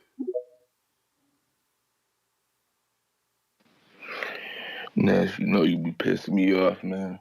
What? I know you be wanting to keep the show going, having toddlers, kids, teenagers call in and shit. Talk about Boots ain't fight nobody, Boots ass. Like, Like, come on, man. Like, I know you want to keep the show going, but sometimes cut these niggas line, bro. Like, cut these niggas off, cause I know this nigga ain't never put on a pair of gloves to box. Nobody ever. Probably put them bitches on to try them on. Ain't never got in the ring. Who are we talking Like, about? whoever sounded like a kid. You had a kid on here, right? I don't know what you talking about. Bro, the nigga sounded like a kid. He said Boots don't fight nobody and Boots ass. Like, what? Who was that? I don't remember that. Man, the nigga sounded like a kid, man. I don't be knowing these niggas. He sounded like a kid. It ain't a couple niggas that sound like kids on here. Sounded like a Might have to kid. play it back. Like, I know you just cut these niggas, bro. Cause like, how you gonna say he was an email? He said he was an email champ. But like, he what? is. He got emailed the belt. Bro, but how? He's only an email champ. A nigga don't defend. Never. The only nigga that don't defend undisputed. Like, how you don't defend undisputed? I don't understand this nigga. Like, that's like, how you don't?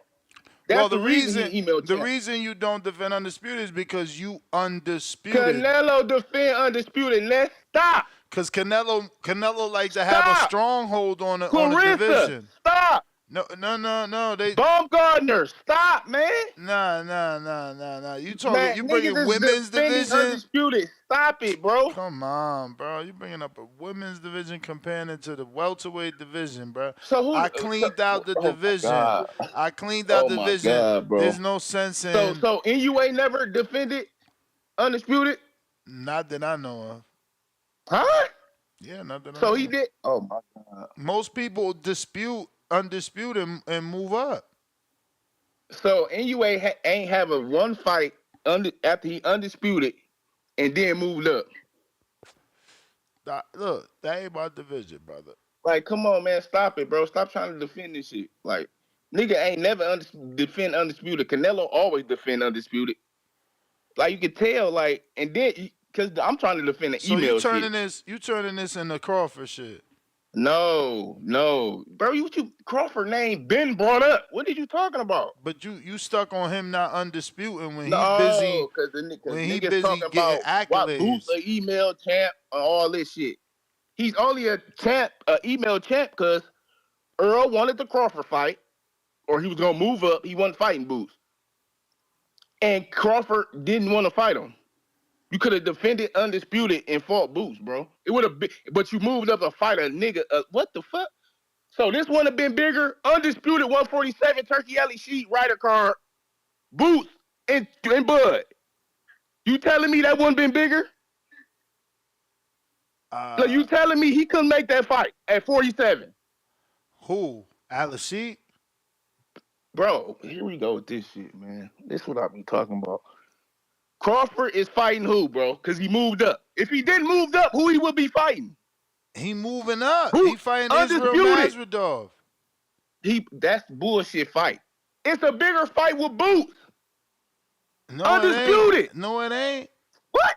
Oh my God. Bro, all right. Ain't nobody even calling for Boots' show today. Like, what are you talking about? That don't, because he's fighting a nobody and nobody. Everybody knows he's going to knock him the fuck out. It ain't going to be with Shakur. Hey, but that's the difference, right? When Crawford fought Avanesyan. Come on, bro. When Crawford fought Avanesyan, it was a big deal. That's the difference. It's a big deal, but everybody knew what the fuck was going to happen. But it was still a big deal. What you mean? But it was still a big deal, was it not? It's a big deal because he had 10 straight knockouts. It was a big deal because he had 10 straight knockouts. That's the only reason why it was a big deal. It was a big deal because he ain't take the Earl fight. It was a big deal because he made $10 million. That's why. His name was attached to Earl. That shit was big. Come on, Just man. keep it real. Keep it real. His name was attached to Earl, had a contract talks. Come on, bro. Stop it. You sound upset. I'm not upset about nothing, but you can't say a nigga email chat when niggas was ducking, bro. Like, and then a nigga ain't get the fight for Undisputed. That would have been a way bigger fight than that August bullshit. Hey, man, listen, like, you know what? You know what? You right and I'm wrong because there is an article saying that the tickets are struggling. I know. What the fuck? I'm gonna watch it, but that's a bullshit fight, bro. That's a bullshit main event, bro. You may feel like it's Don't your nobody time, want to see that shit. but it's not your time. I hear you, man. I hear you, man. So stop. Boots gonna knock this nigga out. So that's why niggas not calling it. Boots. He's gonna knock this nigga out. Nigga, tell niggas to fight Boots. That's what you need. Okay, after Boots beat him, Crawford, do what you do. If you do win or whatever you gonna do, let him move up. Please fight him, bro. Y'all on Champ, the that's same the side. bell. That's the bell, homie. Let me get to these callers. But H-Town. What up, man? What up? Can you hear me? Yep. Hey, man, this when Boots fans gonna learn that don't nobody know who Boots is. Rolly Romero's more famous than Boots. They tripping, man. Hey, he's a paper champion, just how they said Devin was a paper champion, just how Tank's a paper champion right now. Email. Hey, who's this man talking about?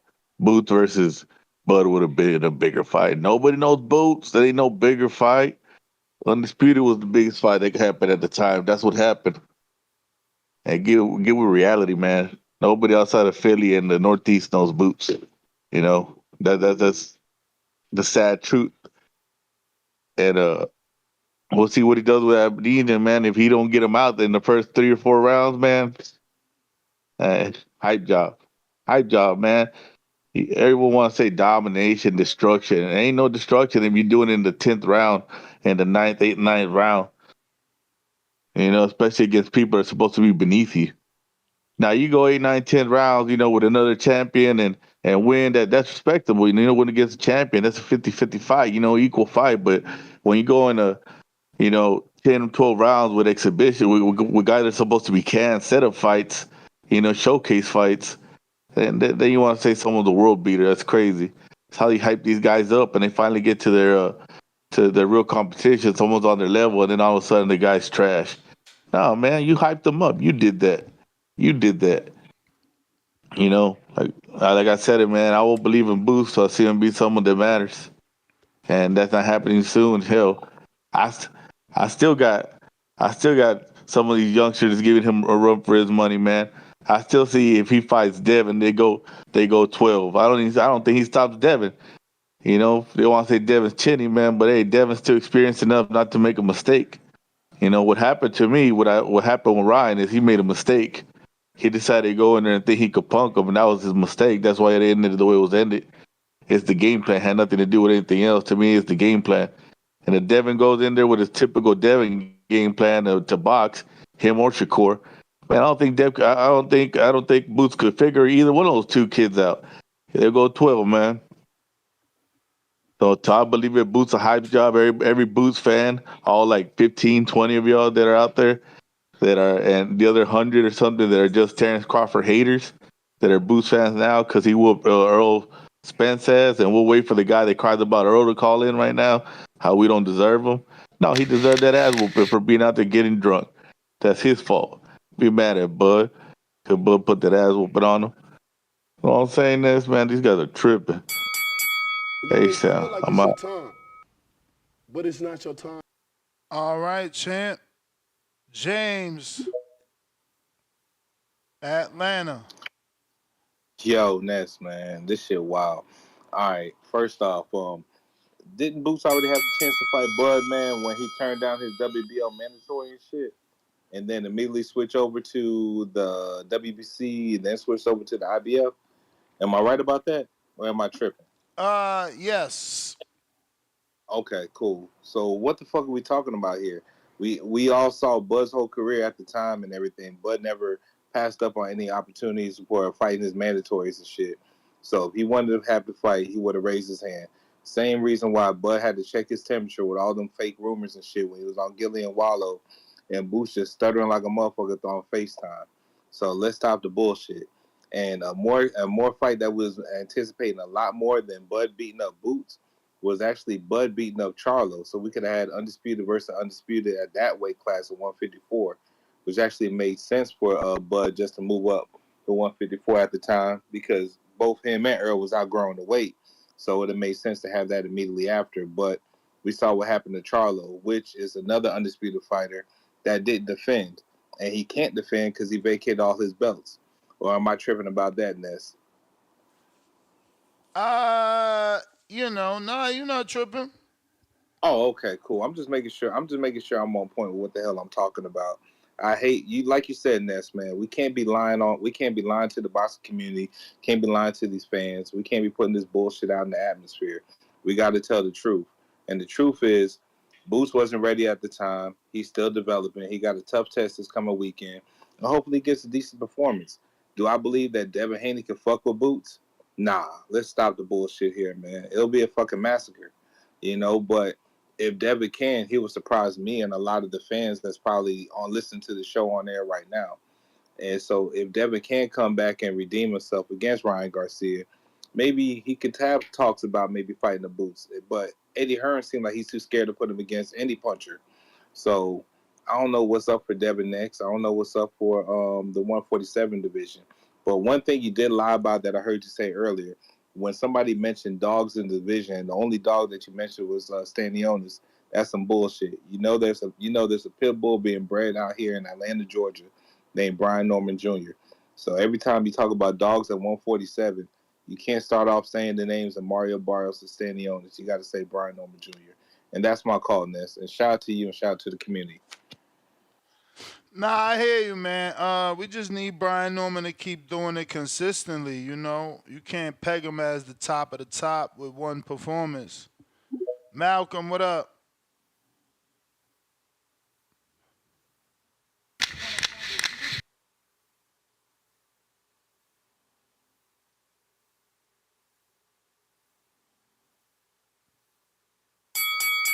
You may feel like it's your time, but it's not your time. Malcolm, what up? Yo, you hear me? Yes, sir. Shout outs to Boxing Voice. My bad for that, man, because I was fucking I was looking through some shit on YouTube, man.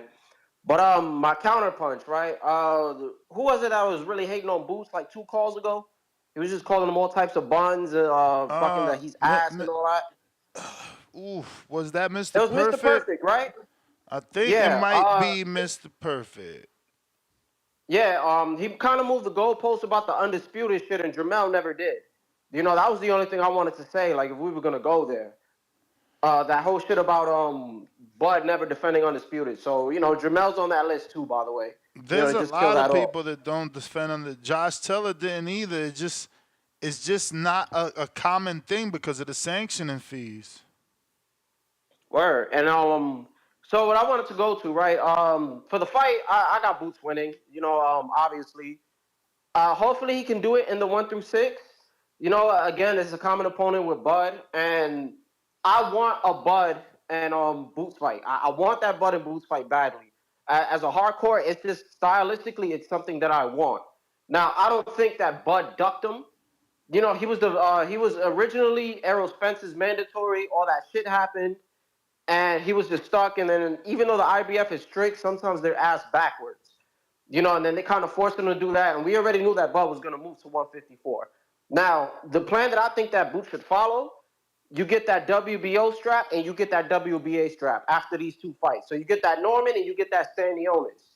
Those are the 2 sanctions that's going to allow you to activate some kind of super champion status. And then you can call Bud's guard. You feel me? You can call his bluff after that. Bud's going to undisputed at 154. He's going to get all those belts. So once you have that, you're gonna force him to fight you. And if he doesn't undispute and he has one of those other belts and he's unified, you're gonna force him like, yo, damn, I might lose these belts if I don't fight him. You feel me? And then it's experience. So I've been saying that for the longest when I talk to my boys about boxing. I think that's what Boots should do. And then again, you're gonna get like 2 or 3 fights of experience out the way, and then we'll get the fight that we want. Other than that, man, with the whole Tevin Farmer situation, him and Murataya, I'm kind of on the same page as Brandon from Cincinnati. I like Tevin Farmer. I'll root for him. I don't think he's going to win that fight, But if he wins, hey, more power to him. I'll tune into the Pro Box card later today. I don't know everybody who's fighting. Shout out to Najee Lopez. I gotta go for my, my Puerto Rican brethren. You feel me? And yeah, that was really it, man. And shout out to you, man. I finally made it on the fucking the shorts, man. I got like 2 of them shits. I'm a happy man now. That was yeah, that was always a little goal, man. I got like 2 of them shits in a week, man. Yo, it don't be me. The editor picked that shit. But if I do hear something, I might point it out. Like, oh, this one would make a good one. Hey, shout out to the editor, man. And next, I hope you're getting them steps in, man. I checked for the month, and I'm like number 3, man. I got a calm 200K so far. Yeah, nah, I'm certainly getting mines in. I'm on a 28-day streak, so I don't really know what you're not seeing. Because I checked and I was top 5 yesterday, so I'm pretty sure I'm still there. All right, yeah, but the boots hate, it got to stop, man. Shout outs to Boxing Voice, man. Everybody like and subscribe. Join Patreon. I'm out of here. You may feel like it's your time, but it's not your time. Yeah, I see you killing it for today. You already at 21. Damn. Cheating and shit. The fuck. That's a lot. But who is next? We got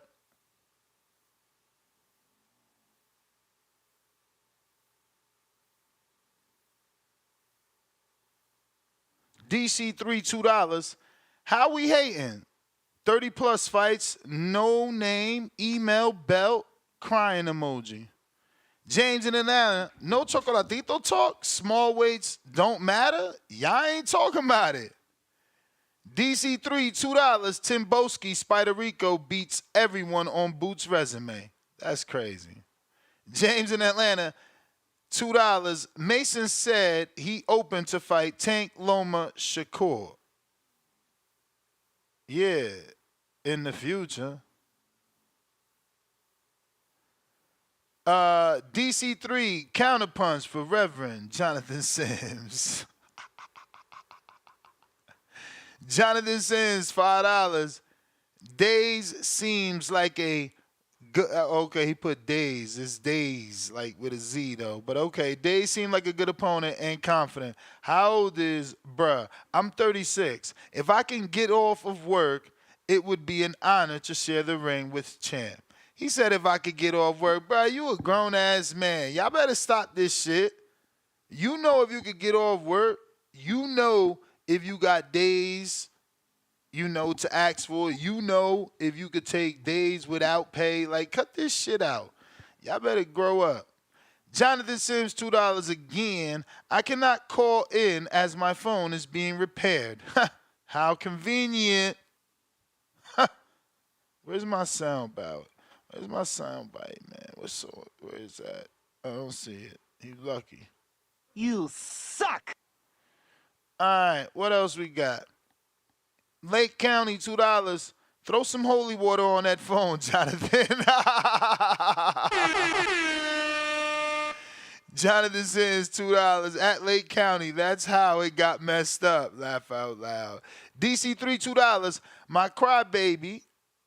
Oh, excuse me. Mr. Crybaby. Think what he say is the gospel. I think he's talking to you, Mr. Perfect. 2 clown emojis.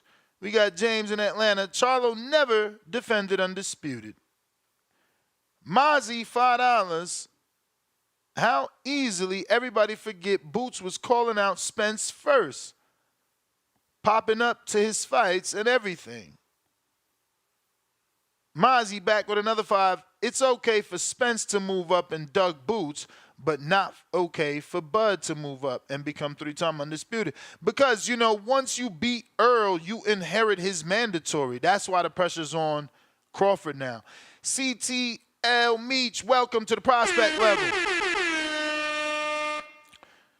CTL Meach with $2. He says the Boots hate is real. Wow. $10 from Q. The last caller, that was a Crawford fan on crack. 2 laugh out loud emojis.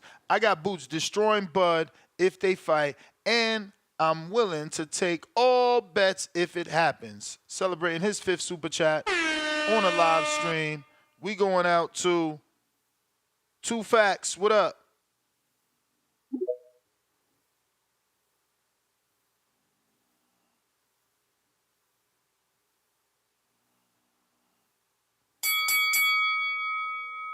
You got to unmute, player.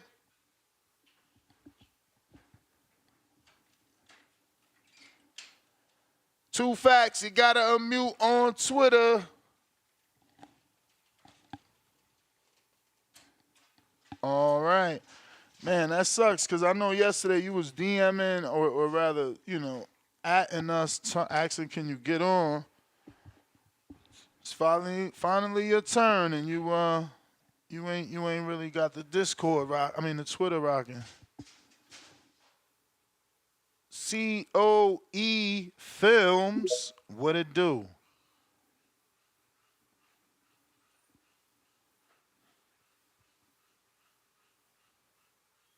Hey, yo, man. You on? Yo, so man, let's talk about it, man. I think Boots. I think he's a great prospect. He's like one of the next pound for pound to be crowned within the next few years. I think right now a lot of callers is kind of. I think they don't follow boxing the way that we follow boxing, this, because I think that they only see the glass through one lens. Everybody know that Terence Crawford don't duck no smoke. I mean, absolutely none. This man is literally going for greatness. He already said he wanted to be 1, 2, 3 time, possibly 4 time undisputed. We all know that. We know he don't duck no smoke. Boots, like I told you, he's one of the greats that's coming up. I feel. So when you're talking about what he done in the sport and who he done beat, you got to think about Terence Bud Crawford. He is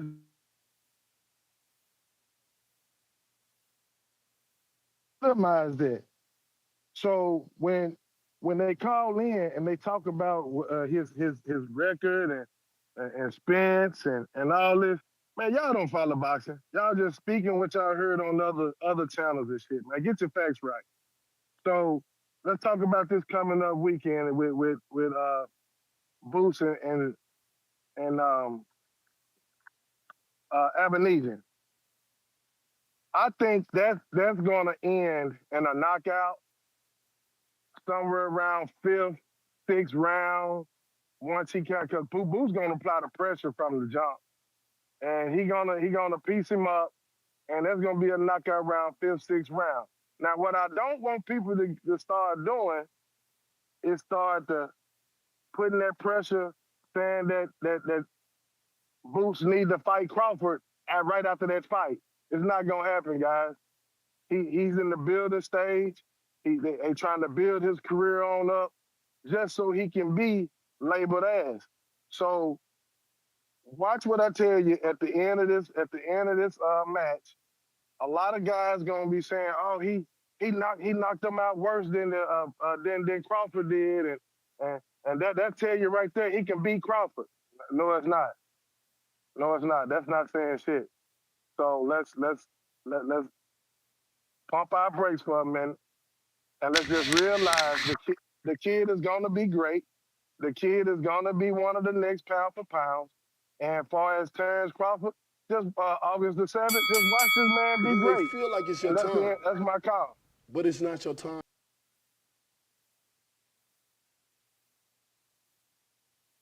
All right, champ.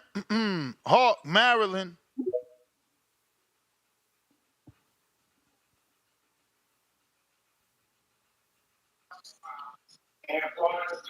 Yo. What's up, Ness? How you doing, my brother? 531. All right, all right. Hey, man, let me see. First of all, Boots got the problem that most of these boxers have coming from PBC, bro. Is the fans today, they want to see you fight. And these 2 year and 1 year hiatuses, people want to see you fight. So I think that's just the problem with Boots. I'm glad he went over to Hearn and Hearn getting him in the ring and he getting the fight. Can you hear me, Claire? Perfect. Oh, okay. And getting him in the ring and getting him back busy because that's the problem with all them PBC fighters, even Andy Ruiz, all of them. They take those year and 2 year. Earl Spence doing it now. Fans don't fans only want to see what you last did. They remember your last fight. And Boots got to get back out there. You got to put on the show, and because this is how it is now. And when you fight now, fans are so hard on boxers now. You can't just go out there and win. You got to go out there and destroy your opponent.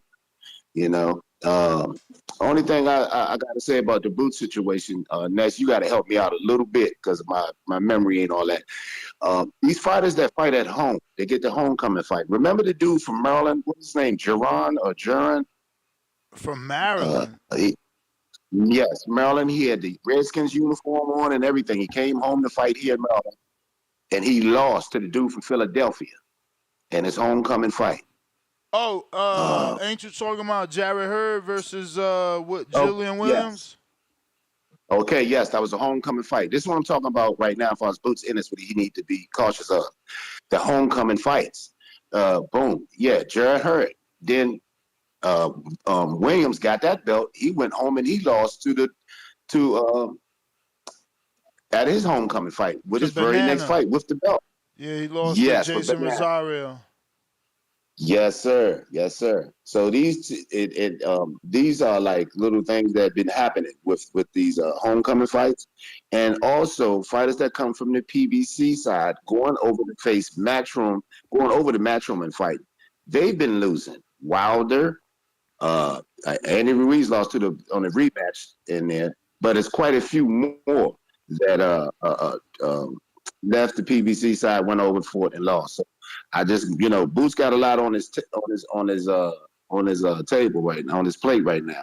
As far as what I'm saying is, watch out for the homecoming, and watch out when you come from PBC over there to go to Matchroom and fight. There's been a lot of losses going on. So yeah, I just want, but staying busy and getting out there and getting them busy. That's what's gonna get the fans back knowing what he can do. So I'm all for Boots. I think Boots should take him out of there in like 6 rounds. But Avanesyan, he looks ready. But like I said, fans don't want to see pity pat. They don't want to see tip tap. They don't want to see that friendship being made in the ring. They want to see you go out there and take your opponent out. So yeah, Boots gonna have to take him out because Tank done raised the bar so high for everybody. But yeah, that's my call. I think Boots gonna take him out about 7 rounds. All right. We got line 6. Read what it do.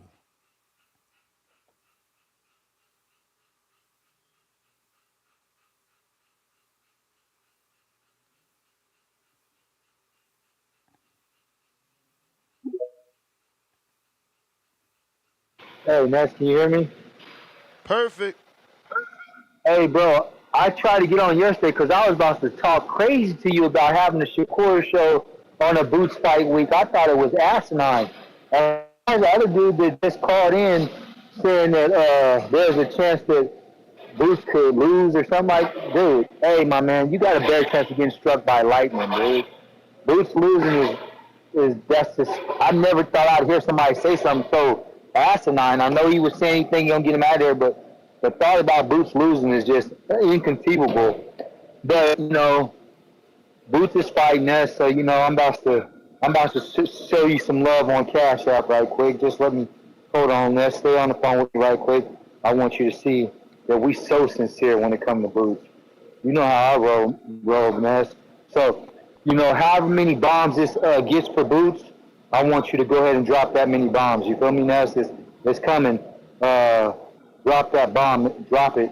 Hold on. Let me add the note. But you know what I'm saying? We love some Boots around here. I'm so damn happy, Ness. I've been waiting over a year for this and for it to finally be there. I don't know. I just don't know what to do with myself. I have to pinch myself. Just the fact of knowing the Boots is about to be fighting. Hey, did it come through yet? Did it come through yet? Let me refresh. Yes, it did. Okay, Ness, are we sincere right now, or are we sincere? He's sincere. Are we sincere, Ness? I'm telling. Hey, Ness, we gonna really celebrate the bag on Saturday after Boots dominate, man. I'm gonna send something nice to you, but can we go ahead and let them bombs go for Boots, man? For And I'll sure. talk to you later. All All right. right, man. Take care. Thank you.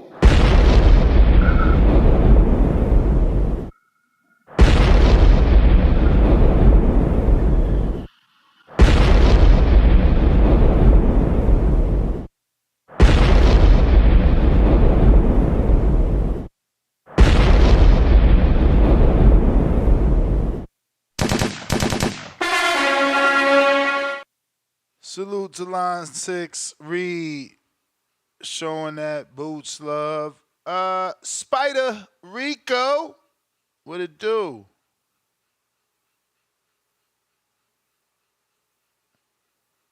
Spider Rico. Oh. You. Hey, what's up, bro? Peace, God. We did it again. Hey, when they asked Tank, my fault, I'm off topic. But when they asked Tank what happened, how'd you feel about the knockout, Tank? We did it again. That was my favorite part. I think Tank, he not becoming a star. He really one of the most exciting fighters we'd have ever seen in boxing. The best light skinned boxer we ever seen. They got put him in the Hall of Fame for that. Who better? Who a better light skinned boxer than Tank Davis? You had to say that old boy that was a southpaw from So Florida. no respect for Boots in his fight with. Okay, Boots. Mr. Slow Motion Pause Uppercut Cross Pivot. Slow motion pause uppercut cross pivot. He hit that hole before you could do one move. He really that fast. It's like he in the Matrix or something when he do that. You know, I don't know how he does that. He look at you from out the side of his peripherals. I like when he do that. What else? He not gonna beat. I believe he not gonna beat Avanesyan better than Bud beat Avanesyan. Bud broke the gloves on that boy. The gloves popped on his hands. He hit it. He got bricks. You know, I was watching the interview with Shakur Stevenson. Shakur said, as you get older, your bones harden, and that's what he waiting on. He just gonna keep winning till his whole frame as a man becomes strong, and he's still gonna be smart on y'all. And we gonna see who laughing then.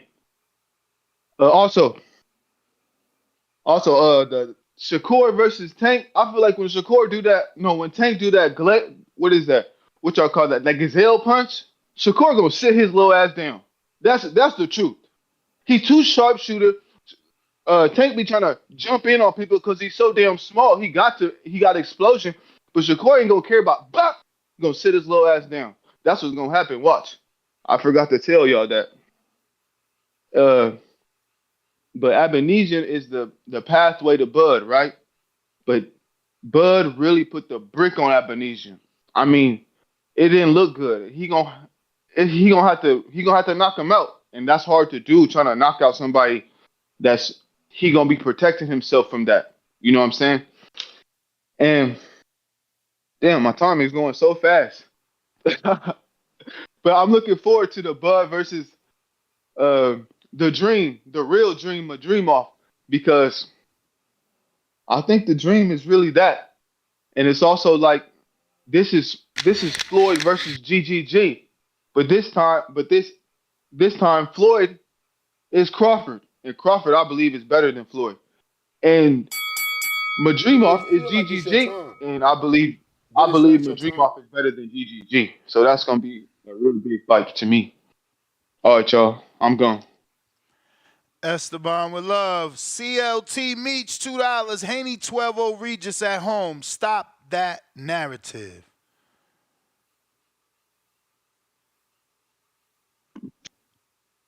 We got Khaled, Indiana. Yo. You. Nash, you good? All good. How are you? Good, bro. Hey, yo, real quick, Boots to beat the shit out of Devin Haney. So let's not even play that game. Bill Haney was on the show. Yeah, man, we want to fight Barrios, but we're gonna we want Boots, but that's something that we're not looking for right now. So yeah, we're gonna get that up out of here. Next, shout out to the small weights. Chocolatito fighting on Islian plus Friday. A lot of good small flyweights, all that. A lot of great skillful fights coming up on Friday. Now on to the Boots fight. I think it's important for the narrative. I think it's important for the story that Boots knocked him out within the first 5 rounds. I think in order to like push him forward with like a common opponent of Terence Crawford, we had to be able to say, nah, he beat him first. Beat him better.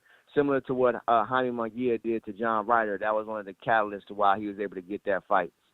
So we have to do that, and then it's important for the narrative, for the promotion that he's able to do that. Then after that, hopefully we can get like a Brian Norman fight because it's an easier fight to make, being that he's over at Top Rank. I think that the Barrios and like Stanionis, they'll unify or like have that fight, but I don't know if they're willing to like work with Matchroom to get that done. Then after that, Ayo Ness, who's the IBF champion at like 154? Do you know off top? I meant to look it up. You know off the top of your head? 154? Yeah, we talked about him today. champion? Bakram. We just gonna say Bakram. That last name is like Murataya. Blah, blah, blah, blah. Yeah. Shout out to him. So then after that, maybe we move up, challenge. After we, because I don't know who's gonna win that him and like Brian Norman fight. You know what I'm saying? I know, Brian Norman ain't no slouch, so I ain't just gonna put that on my man's like that.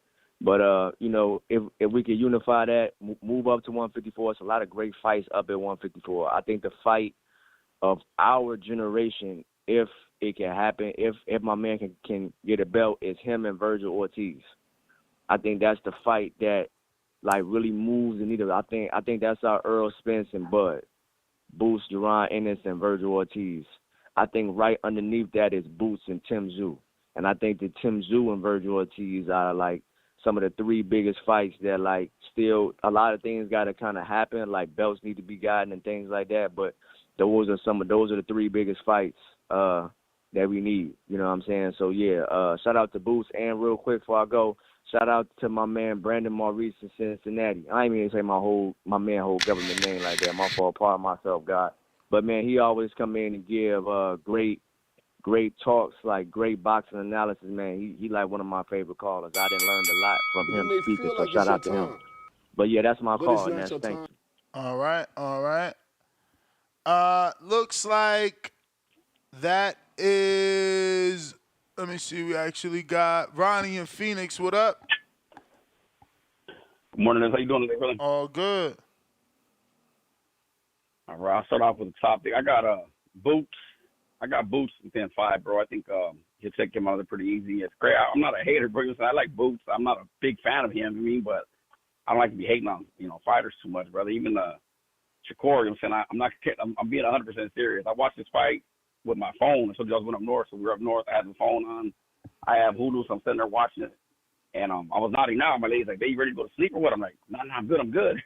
I keep nodding out there in the fight, but it was on the phone. So when I came home and rewatched it at the house, I thought he did good, man. I thought he put on a fucking boxing clinic, bro. But Ness, I'm gonna say a little prayer, bro, for fucking Jonathan Sims, homie, because he just went MIA on you today, dog. I know you've been working hard to get him a fight, bro. And so we just hope he's blessed and everything's good with him, bro. He kind of went MIA a little bit today. Yeah, he sent the super chat saying that he wants to know DAZN's age, but that he's willing to take the fight as long as he could, quote unquote, get off of work. Get off of work, yeah. I heard it. I've been listening to the show, dog. I heard it. Hey, one more thing, Ness, before I go, brother. You were talking about hiking those areas in Arizona, brother, and I hit my homie up as soon as I got off the phone to that day. He said the permit was probably just a parking permit that you were looking at. Most likely $7-8, maybe $10. Yeah, I mean, all I know is that the website said I need a permit. I'm pretty sure that's the permit they're talking about, brother. When you get there, you're gonna need a parking permit. I think one is called Zion, right? Y'all got one called Zion? I don't know, but it was the one you said that day, the white wash or something like that. Whatever one you had mentioned that day, I mentioned it to him, and he was like, "Yeah," he goes, "That should just be a parking permit." That's all they're talking about.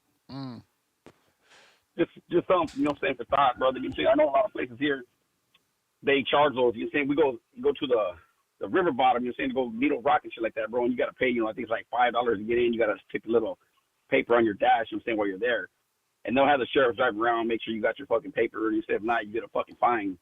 But most of the time, that's all it is, brother. It's a parking permit for those things. I don't know any other places that charge you or you need an actual permit to go hiking. Just give you a heads up on it. I heard you mentioned earlier in the show you might take off to Arizona or something this weekend. But that's my call, Ness. Enjoy your weekend, brother. Enjoy then I'll be listening in every day. I'll probably call back in before Friday. All right, champ. Tip, what it do? Sorry.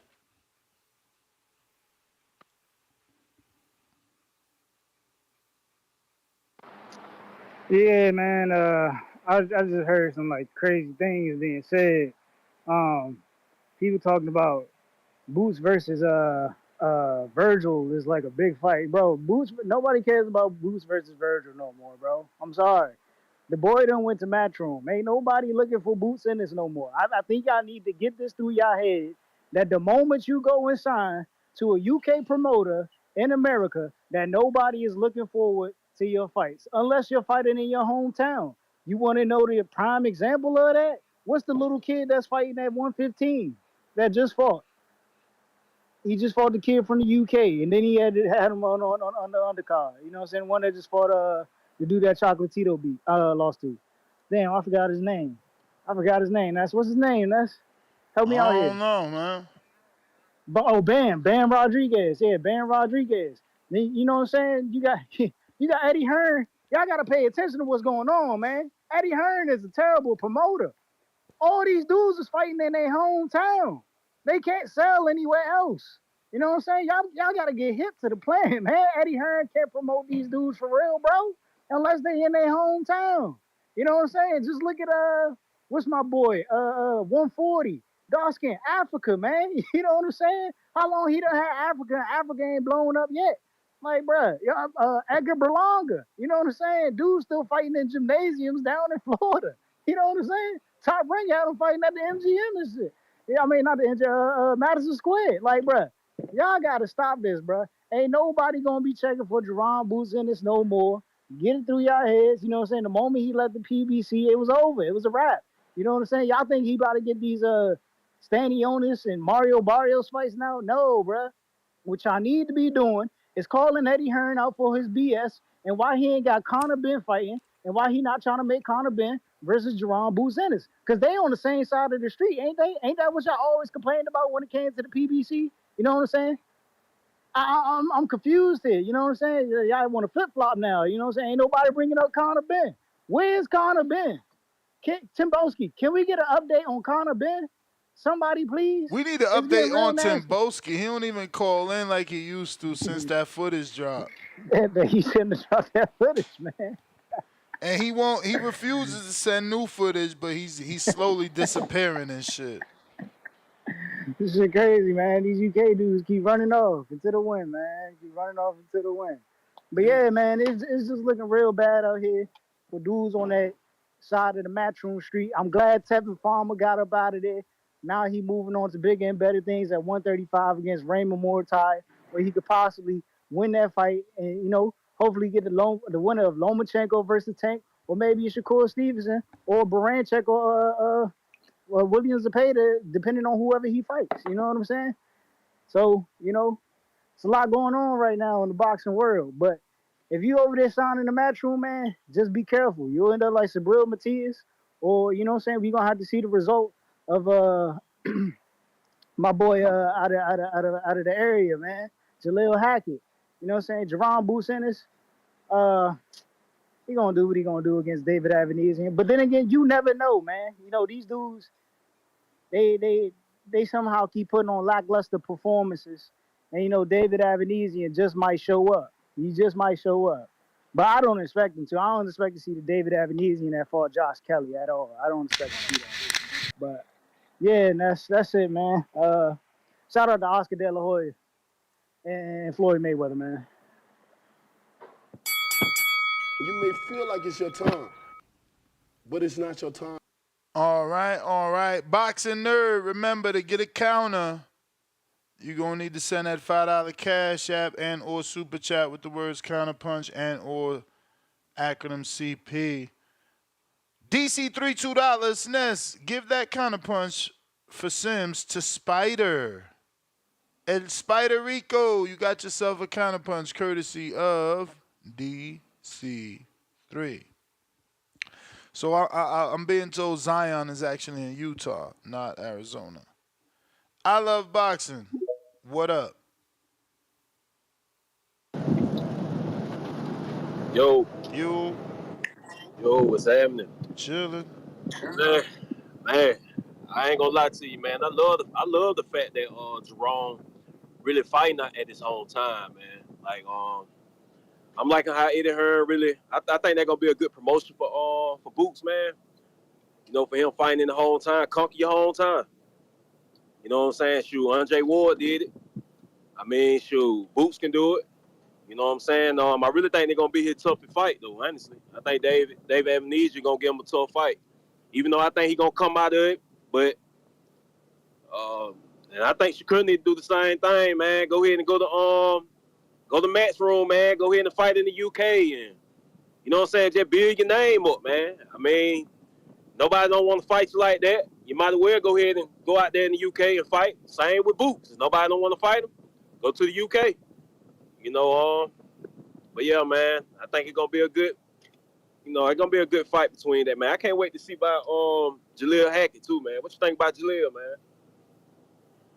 Ah, man, we gonna find out, right? This the step up. Yeah. This lets us know, is he a prospect or is he a contender? Exactly. And depending how he wins, I mean, he could be a title challenger coming out of this.